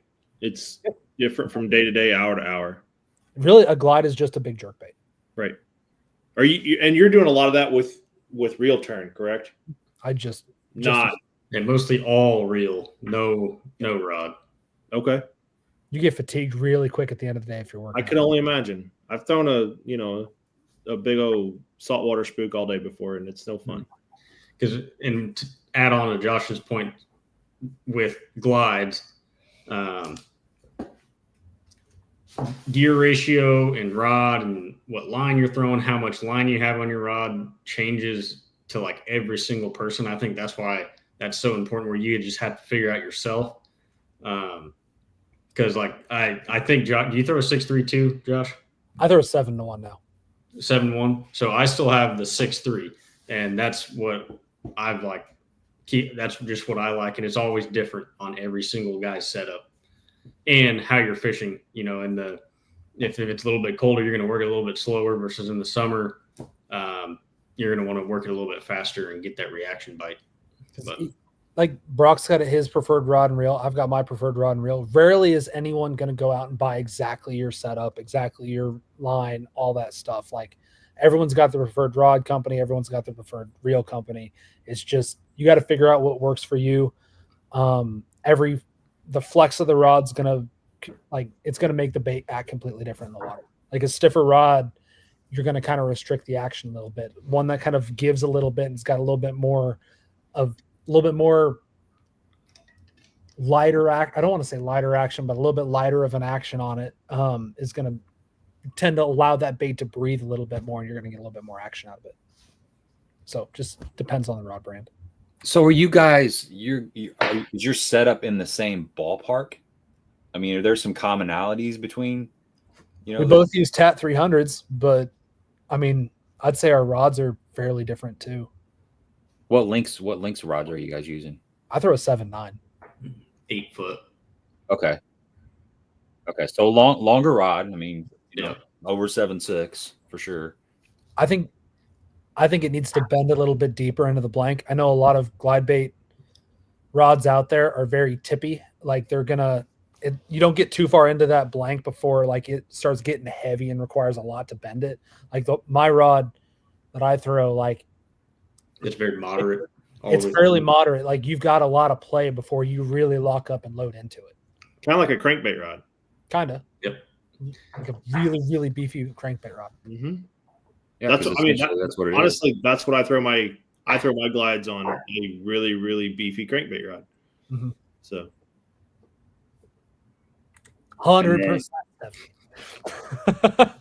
And then when you're I think Brock brought it up a while ago. When you hook that fish, you don't want to play that fish out and let it run around the boat and all that.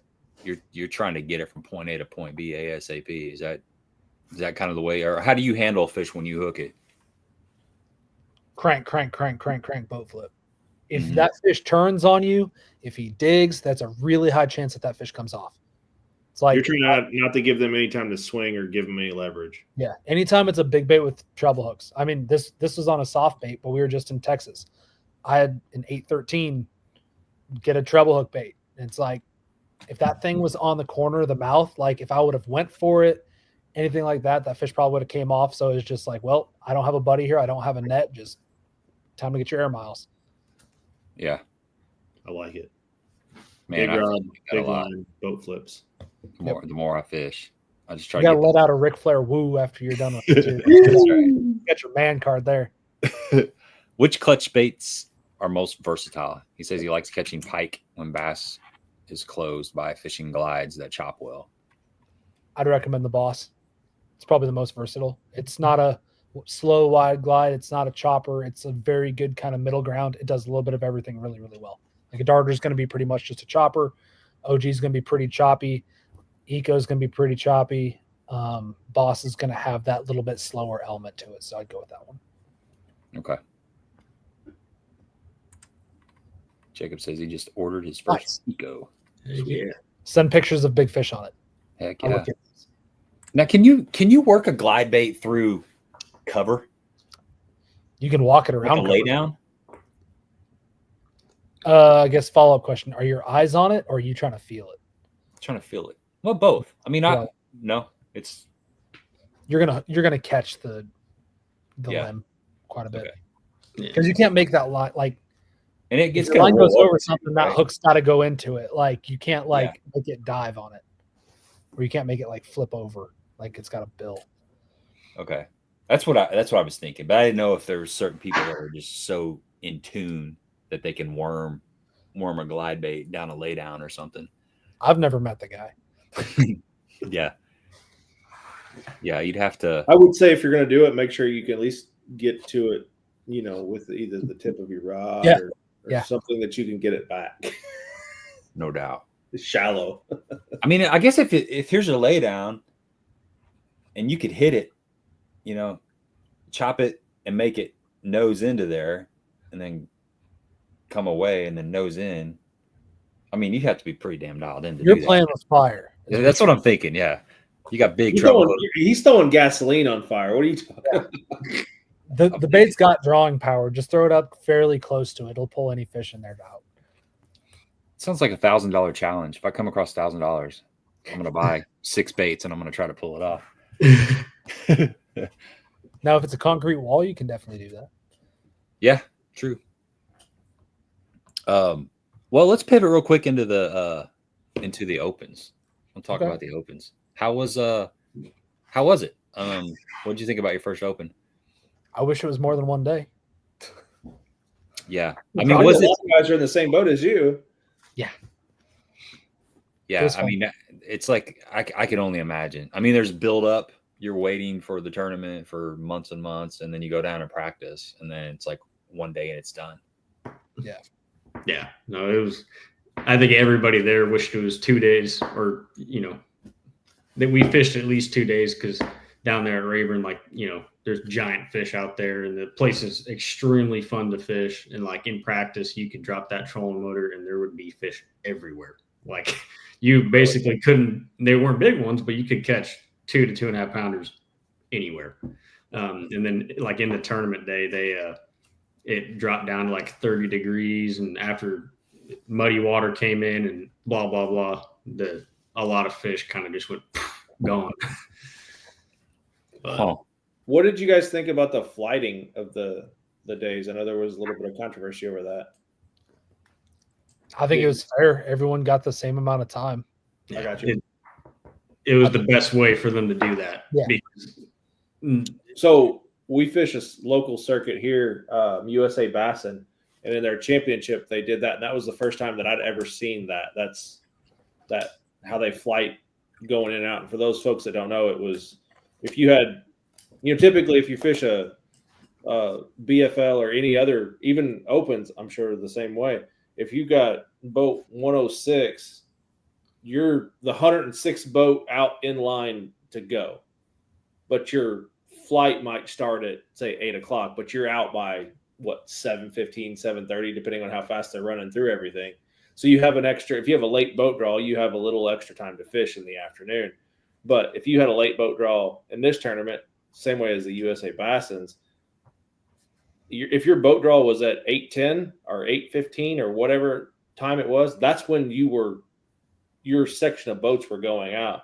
And the first time that we had that was at Chickamauga, and you guys have fished Chickamauga, that like you can hear the echo of the motors going down through the river, and we're still eating breakfast and the motors are firing up and people are taking off. It's like, holy cow, we got like another hour before we take out of here. So I think based off the conditions and everything, I think Bass made the right decision. Yeah. The entire time with everything. Did you guys have middle of the road boat draws, or? I was boat 11. Okay. So you had, and I was like middle of the pack, which I don't know if this is true or not, but I felt like the front end and the back end, just the way that the day set up, not like the way the fishing got super tough and there wasn't as many of them out there. The guys in the front part were able to access fish that have not been touched yet, which are obviously going to bite easier, and they're going to be there. But then Josh and I were talking, like there's this one pocket that there was a bunch of fish in there. And after 2 to 3 guys went through it, there's nothing left anymore. And then at the end of the day, there was a front that rolled through, and I think it pulled up some more fish. And then I noticed the later flight guys had a lot. There's more consistent, bigger bags in the later flight. Huh. How far?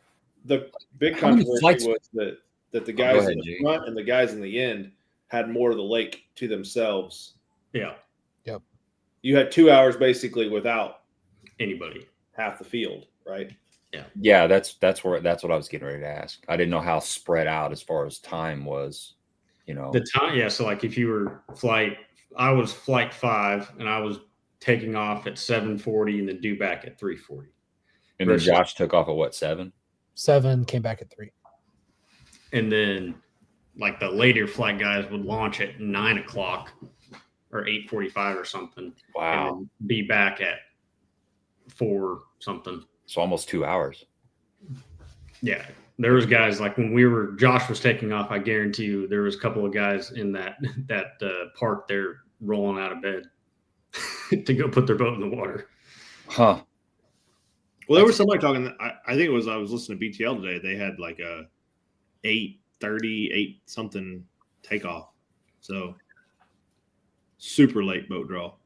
Yeah, I mean, if you were in an area, you know, say you were in a secondary area, not an obvious area that everybody was piling into, but say your area was a little bit, I don't want to say sneaky, but there was only a couple people fishing it, let's just say, and you had Josh's draw, and the other couple people that were fishing it were the 845 draw. You could literally have that to yourself for almost 2 hours. Or if you had like 3 or 4 spots in that general location, you know, you could hit all those spots in its virgin water where normally you're only going to get your first spot, maybe. And then everything else is going to be, you know, seconds. Well, the wild thing that, and I don't know about you, Brock, but at the beginning of the day, I didn't think that was going to be much of a problem because we talked about this where it's like in practice, it seemed like you could go right behind people and catch fish. Yeah. Like you could go right behind someone and for whatever reason, those fish would act like they weren't pressured. It was really weird. Now, tournament day, I don't feel like that was the case at all. Like once they saw a bait, they sucked tight to that bottom and you could not get them to move. But in practice, like I didn't think that would have ever been an issue because it was easy. Have you guys both been to Sam Rayburn before, or was it your first time? My first time. I've been there. That was my 4th or 5th time. Okay. So what'd you do? What was your practice like? What were you looking for? We were all throwing them in them. I mean, chasing roamers in the middle of guts, and we were trying main lake stuff, backs of creeks, you know, secondaries, and they were just everywhere basically. And it was a lot of just trying to cover as much water as you can and look for the bigger fish. And normally, like Josh said, getting them to bite was not an issue. It was just trying to locate bigger fish. The crazy thing for me was how different the tournament day was from practice. Like practice, you could pretty much throw any minnow you wanted on them and they're going to bite it. The tournament came around. Like for me personally, I know Brock ended up catching on like a 5 or 6 inch Sakamata in the tournament, but like in the morning, I was throwing 5 and 6ers at them and I couldn't get them to commit. They'd turn and follow it. So what I did is I put on like a little 3-inch like mooch minnow, like a tiny little minnow, and I was able to get them to commit really well to that. And as the day kind of went on, they kind of got more and more finicky toward it, and like they'd come up and bite the tail. I caught an 8-pounder in the tournament, and rewatching the video, I need to post the video of it. I had that thing hooked right behind like that pad in the mouth. Like it was so close to me missing that fish. It was ridiculous. So they weren't even like biting it super good. Like in my opinion, I needed to throw the smallest thing I possibly could at them in order to get them to commit. And that was something like in practice, like they showed no signs of biting small bait like that. They wanted big stuff. But like for whatever reason in the tournament, that switch flipped for me. But did you have a lot of people in your area that you were fishing? It was pretty. It probably wasn't the most populated area, but there was a good amount of boats in there. Okay. So you think it was pressure? You just the noise in the area? I don't necessarily think it was the pressure because, like, I think honestly, like even throughout practice, there was still a decent amount of pressure. Like if you got on a big one, like a giant, and your line kind of came over its head wrong, like that thing would go straight to the bottom. It was like, I ain't touching that. So like you had to be really sneaky about how your line was kind of coming over the fish. Where in the tournament, I don't really feel like that was a huge case. So like, I don't feel like the pressure got like much worse. I just think the conditions, the way they responded to pressure in the tournament based off the conditions was different. Like they were more apt to be like, I ain't messing with that thing and shooting straight to the bottom and being like, I'm out. Where in practice, they'd play with you a little bit more. What'd you find, Brock? Same thing. Like in practice, if you casted towards a fish and it didn't commit and it'd follow it to the boat, instead of going down, it would just keep swimming somewhere. And then you could recast on that fish and catch him. Like it just didn't matter. I guess kind of picking your brain on that too. Do you think that's the reason why they changed in the tournament was because of fishing pressure, or do you think it was more conditions? Pure conditions. I mean, we had 2 off days in there. Yeah. And that last day of practice, there was nobody out there on the water because it was raining super hard and thunderstorming, and like that's plenty of time for those fish to get reset. And those creeks that we were fishing, there would be sometimes 12, 14 boats in one creek fishing for these floaters, and they were still biting. And then all of a sudden, tournament day, weather changed, and then gone. Basically 3 off days. Yeah. Just weather conditions. That's interesting. That's very interesting. That's geez, that always happens.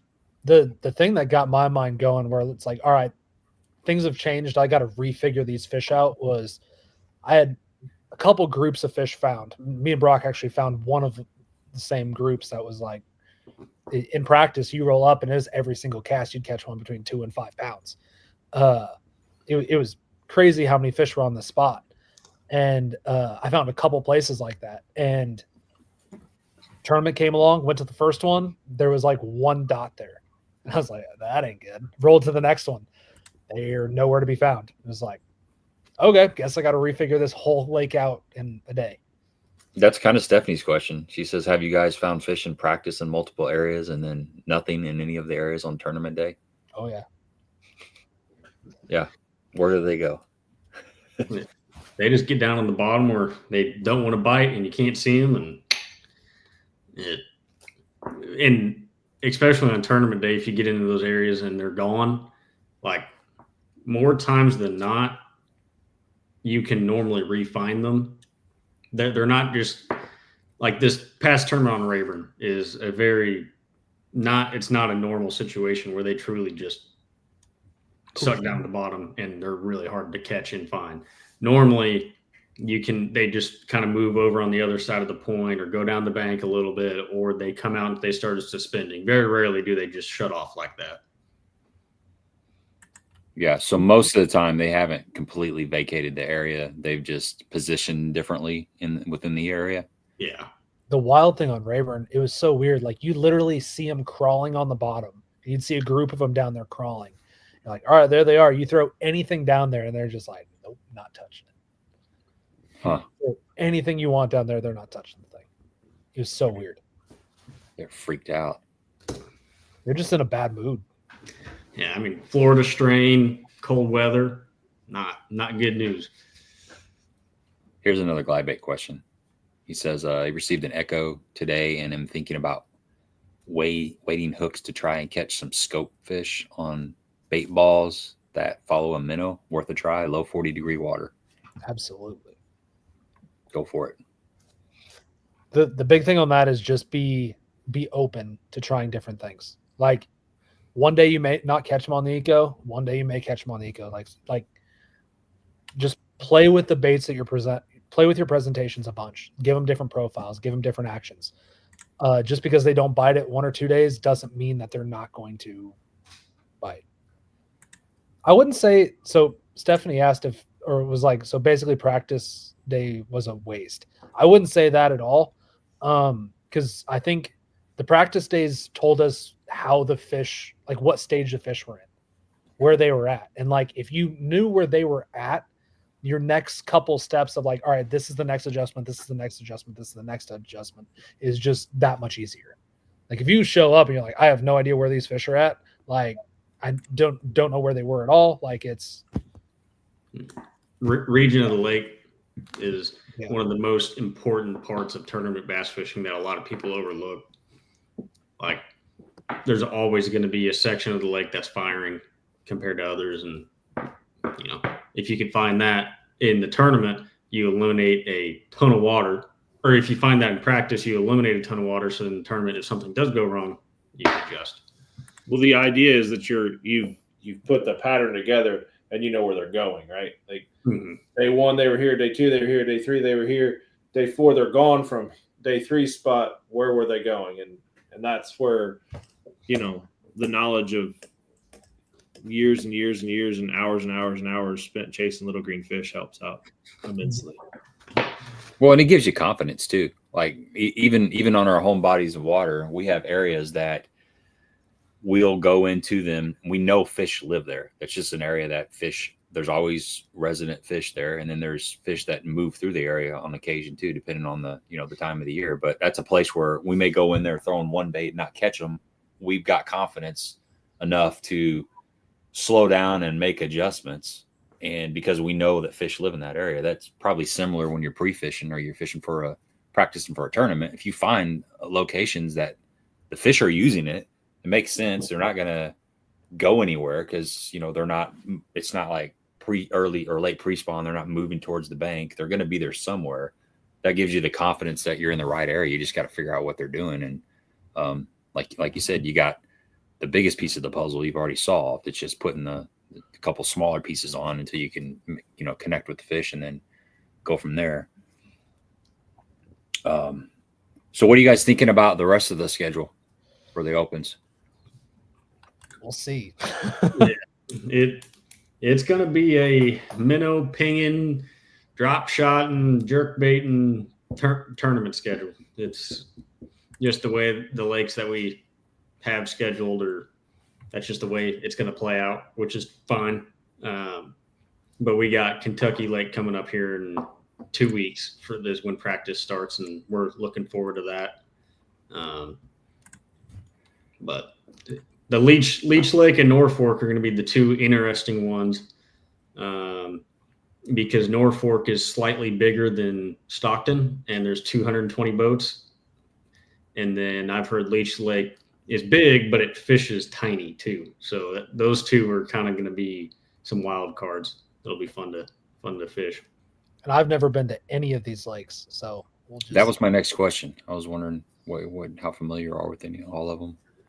Norfolk, we had a college tournament. Is my senior year, so 2 years ago, I think. And you've been on Kentucky a lot, right? No, I was not on Kentucky a lot. They always had like big bass tournaments at Kentucky, and whenever I graduated high school was like my sophomore year of high school is when Kentucky Lake went through that big downturn. Mm-hmm. And I was just like, and then in college, whenever we go fish a big bass tournament, I was like, oh, I'm busy. I can't go. I guess the fishing was so tough. It was horrible there for a while. Yeah. It's a whole lot better now. So that's good. I guess out of all four of these Opens, the lake I have spent the most time on was Leech Lake, but it was not bass fishing. It was walleye fishing. We were dragging leeches on rocky points. I did not catch a smallmouth the entire time, so I have no idea what we're doing here. Dragging leeches on Leech Lake. That makes sense. Catch a big old walleye too, like 27 to 29 inches. Never caught a bird. Yeah, big ones. Well, some of these lakes, like Kentucky Lake, St. Lawrence, you've got they're researchable. There's going to be stuff out there on YouTube to check out, but like this Tom Bigby River, I don't know how much is out there on that. Luckily, we're not going there. Yeah. That's for our division. Yeah, but okay. Tom Bigby is actually a fairly well-known. It's kind of like a Dardanelle. Oh, okay. Okay, it's just new to me. I hadn't really heard of tournaments. It's just a shallow cranking, flipping type of place. Okay. Yeah, Norfolk fish is pretty small too, if I remember right. Fished a regional down there. And we're going to be hitting that on the spawn. It's the same exact week that we were there for college. That place is going to fish tiny. Yeah, that'd be tough, man. That's going to be interesting.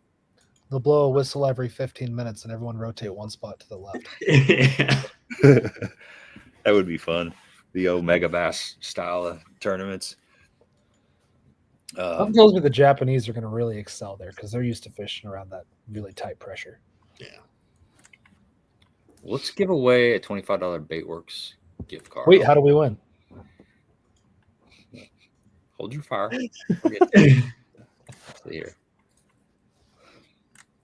Everybody that wants to enter.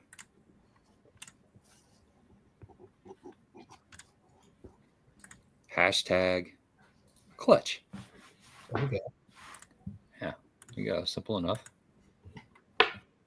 All capitals. In the comments? In the comment. Yeah. Okay. $25. Can we win? It's available to everybody. Okay. It's a random draw. We're keeping it fair. I need some like the boat draws. Just like getting a cameraman in your boat. What'd you guys think about that? Of course, Brock puts his hashtag clutch in there. I love it. Yeah, you said everybody, so. Yeah, it's funny. Oh, that's great. So does Josh. Yep. It'd be hilarious if you're like, and the winner is clutch. Yep. That's gonna happen. You know, We'll redraw another one. Yeah, we'll do it again. It's funny. Yeah. You guys watch any of the BPT this week? I did not. Okay. All I saw was the controversy between O'Shea and Avina. Yeah. Yeah, that was interesting. I watched it. I was showing my wife that. I said, "You want to?" We were eating. Where we were at? We were up at Mary Jane's up in Perryville, and we were up there and had a beer. And I was like, "You want to check out some bass fishing controversy?" And she goes, "There's controversy in bass fishing." I'm like, "Oh yeah, there's lots of controversy in bass fishing." So I played the Poche video, the first one, and then I played the Adrian Avina, answering video, and then I played the follow up with Poche, and she's like, "That's like Desperate Housewives of wherever," and I'm like, "It kind of is, it kind of is." I was thinking more like 9th, 10th grade girl drama. Yeah, it's funny. See, I thought that I saw all that, and I was like, "Man, we're kind of getting off to like a slow start to the drama this year. Like usually the drama is like way more intense." Yeah. Just wait. I got my bag of popcorn. I'm ready for it. Oh yeah. We've got the elites haven't started yet. We got the first elite coming next week. Yeah. Well, I knew I watched a lot of that tournament just because my job allows me to just I'm outside delivering mail, so I can just let my phone roll. So I was paying attention to them pretty much every day that I watched it. And I remember Keith Poche he started complaining to his boat official about holding the scale at the proper angle because he thought he was losing an ounce here and there. Because this older gentleman, was holding the bubble scale at just a slight angle, and he was concerned about that. And one time he reweighed the fish and it weighed an ounce heavier. So as soon as that happened, his mind is going, okay, think about all these other fish that I lost an ounce on these other fish. When in reality, I think the way that scale works is it's got a balance oval or something on it, and it won't lock until it's legit from what I've heard. I don't know if that's true or not, but once you reweigh a fish, and in your mind you think you were getting ripped off, and your thought process is it's the word I'm looking for. You see it happening, then you're going back to every fish, and you're like, oh, I just lost like a pound worth of fish over the last 12, 16 fish. So that I saw that going on. I'm like, oh, this can get interesting. I kind of saw his mind was working. I don't know. It is funny. I'm curious to see how I don't know. I'm not trying to be negative about it, but there's some things that got me curious about this upcoming elite tournament. Like a lot of the 2023 rookies, when there was that gray area where there were some of the guys that hadn't officially qualified, but they were so far ahead that they were going to qualify. Mm-hmm. And the schedule had already been announced for the elites. So a lot of those guys pre-fished a lot of those lakes where the elite anglers weren't allowed to. And that was kind of that gray area. That really, I mean, it wasn't against the rules. They were in the right. Yeah. But there's people saying, how big of a role did that play on the success of some of the rookies in the 2024 season based off of them being able to go pre-fish? But then there's also, it's like most of those veterans had already fished those lakes before anyway. So they had past knowledge on those lakes as well. So it's going to be it's going to be interesting to see.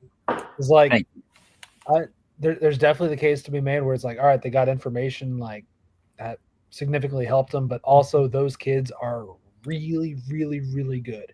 Yeah. So we'll just see. It'll be really cool to kind of get into this season and see how they perform. But if I had to put money on one way or the other, I think they're going to do just fine. Yeah, you don't make it to that level by not being really, really, really good. They're on the water every day. Yeah, I think to your point, Josh, I think that's what separates them from everybody else. They don't have family. They don't have they have family, but they don't have. They can go on the road for 4 months and don't have any concern about what's at home. Yep. Well, one of the biggest things is if you're single and you have no children, you can do a lot of stuff. You can do a lot of stuff. I mean, I remember that time. It's been a minute, but I remember just being able to go do whatever you want. I mean, you could go, if you want to go hang out with your homies for 4 or 5 hours, you just go hang out. And as you get older, you get more responsibilities. You can't really do that as much. So yeah, like back to your point, if you can go out there and fish 5, 6, 7 days a week, you're going to get really good really quick. And that's what it boils down to a lot of times. The crazy thing is like how bad they want it. Like one of them was telling me that last year they passed out on the front deck from exhaustion 4 times in a year. Woke up just passed out up against the bank. They want it like really, really bad. It's like, yeah, I mean, I've heard like Trey McKinney, he damn near kills himself out there. He not drinking water, going hours and hours without even, drinking. He's cramping up, but he just keeps on going. Now they definitely learn to drink some water, but they learn that with age, I guess. Right.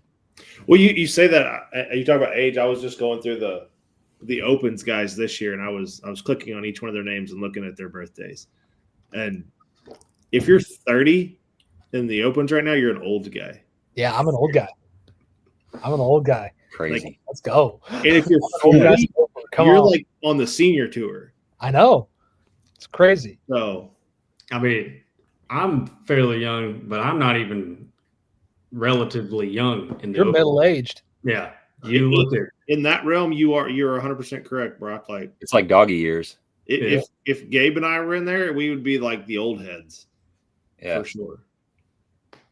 We'd just be flipping jigs, I guess. I don't know. we'd be flipping boat docks, bud. That's cool. All right, let's give this sucker away. Cool. Let's see here. I saw it pop up and I was like, no.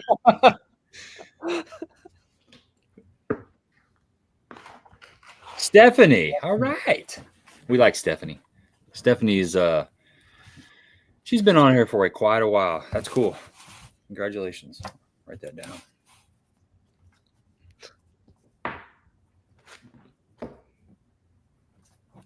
Congratulations. Congrats.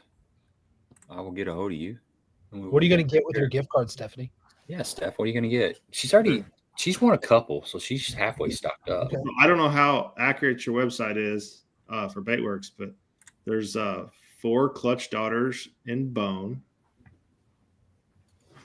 and 6 eco glides in bone. There you go. Yeah. We were just talking. Bone's the best color. I mean, there's 3 purple backs, but I think bone's a better choice. Be a good St. Patrick's Day present. Somebody Valentine's Day is already. I didn't know we got St. Patrick's Day presents, but if you're buying, I mean, screen covers for her electronics. That's what Curtis is saying. Yeah. She's going to buy a glide bait. You make a down payment on a glide bait. Yeah. Do you do layaway, Brock, at Baitworks? Do we do what? Layaway? I don't know if Brock knows what that is. He may not know what layaway is, but he's not that old. Did you finance a glide bait? Oh. Basically, layaway is what they used to do at Kmart, where you'd want to get your kid, significant other a Christmas gift, and you'd be like, we're going to put this thing on layaway, and I'm going to make payments on it. And then once you make all your payments on it, you get to take the product home. Right. But now everyone switched to credit cards. Because like, we love it. Yeah, I didn't know they didn't do layaway. I mean, I never did layaway, but I remember I think Walmart brought it back not too long ago. I remember seeing something about that where it's like layaway's back. It's like, I think it probably went away because everyone realized, like, why would I do that? Yeah. Why would I do that when I could put it on a 30% credit card and just keep racking that up every month? Yeah, that's back when we were a lot more responsible. Also, 65-inch TVs were like $3,000 back then, and now you can go buy a 65-inch TV probably for what, $200, $300. So, yeah, that still doesn't. My brain still doesn't. Like I walked into Sam's today. I was in there, and there's like a huge Mondo TV, and I'm thinking $2,000. It was $779. I mean, it's like a 75-inch, a good name brand TV. It wasn't like Hisense or one of these off brands. It was a decent, smart TV. It had all the latest whatever technology. Well, holidays are over. Super Bowl's over. Now's the time to buy a TV. Well, now everybody's returning their TVs to Sam's Club after the Super Bowl. You went and bought that big, giant 95-inch TV so you can watch the game on it. Then, if you don't know this, but Sam's Club will take anything back if you have the box and a receipt. I only know this because I used to call on Sam's Club in my job, and I saw a console TV in the back one day. I'm like, what the heck is this? And they're like, oh, we took that back. The old lady had the box in the attic, and she brought it back. Can you take back an overcooked steak? You're like, guys, I messed this up. That's funny. That's a sin right there if you overcook a steak. Hey, you don't know if you don't try. I'm saying you got to return it. You got to return your overcooked steak. Try it again. You'll see that rule. You'll see that rule. And that's because somebody tried to do it. Room of stuff they would take back is amazing. I feel like I need to try this now and just see what they say. You should record it in 100%. You got to do that with a GoPro. Oh yeah, that's a viral video right there. That's the look on that poor lady's face, like, sir, this is good. No, she'll say I have to talk to my manager, and then she'll pawn it off on somebody else. Well, the problem is you got to buy something though, and have it for an extended period of time. This is a process. It could be a moldy, overcooked steak. There you go. I mean, yeah. Yeah. But you could say there was a hair in my steak. That's what I would say. Yeah. That always works. Hair in my steak. It's already cooked and it's my hair, but it's fine. What are you gonna do? A DNA test? Come on, guys. All right, let's wrap this up, man. That was fun. Yeah. We covered a lot of ground. This was a good glide bait tutorial, in my opinion. We covered everything. We went down some rabbit holes, which is always fun. Thank you guys for hanging out with us, man. I really appreciate it. Thanks for having us. Thanks for having us. Absolutely. Yeah. And good luck on the next couple tournaments and the Opens, and hopefully you make the EQs and go from there. It's kind of cool. I like that. I mean, I know we're going to wrap this up, but I kind of, what do you guys think about that? Fishing for qualifying for the EQs. What's your thought process? Oh, I know exactly how this is going to go. I'm going to finish in the top 3 of the first 4 and then do absolutely horrible on the back 3. Like, just stink it up, huh? Yeah. What do you guys think about the elite guys that don't requalify coming to the? I think for a guy that isn't able to commit a ton of money and time to it, this is definitely the better option. Agree. But I really, as an angler, and I have a skewed perspective because I have the time to go do it. We're fishing 9 tournaments in this overall for 9. You have to be a lot more consistent, and that's where I lean towards. So I prefer it to be that. But then to your question, I was sketched out about it because I thought those guys could eliminate, if they fished all 3, eliminate elite spots for the Opens guys. Yeah. Initially, that's what it was, and then they came out. Oh no, they don't take the 10 spots away from. What if the elite guy's not going to requalify for the elites and then fishes those 3 and qualifies through those 3?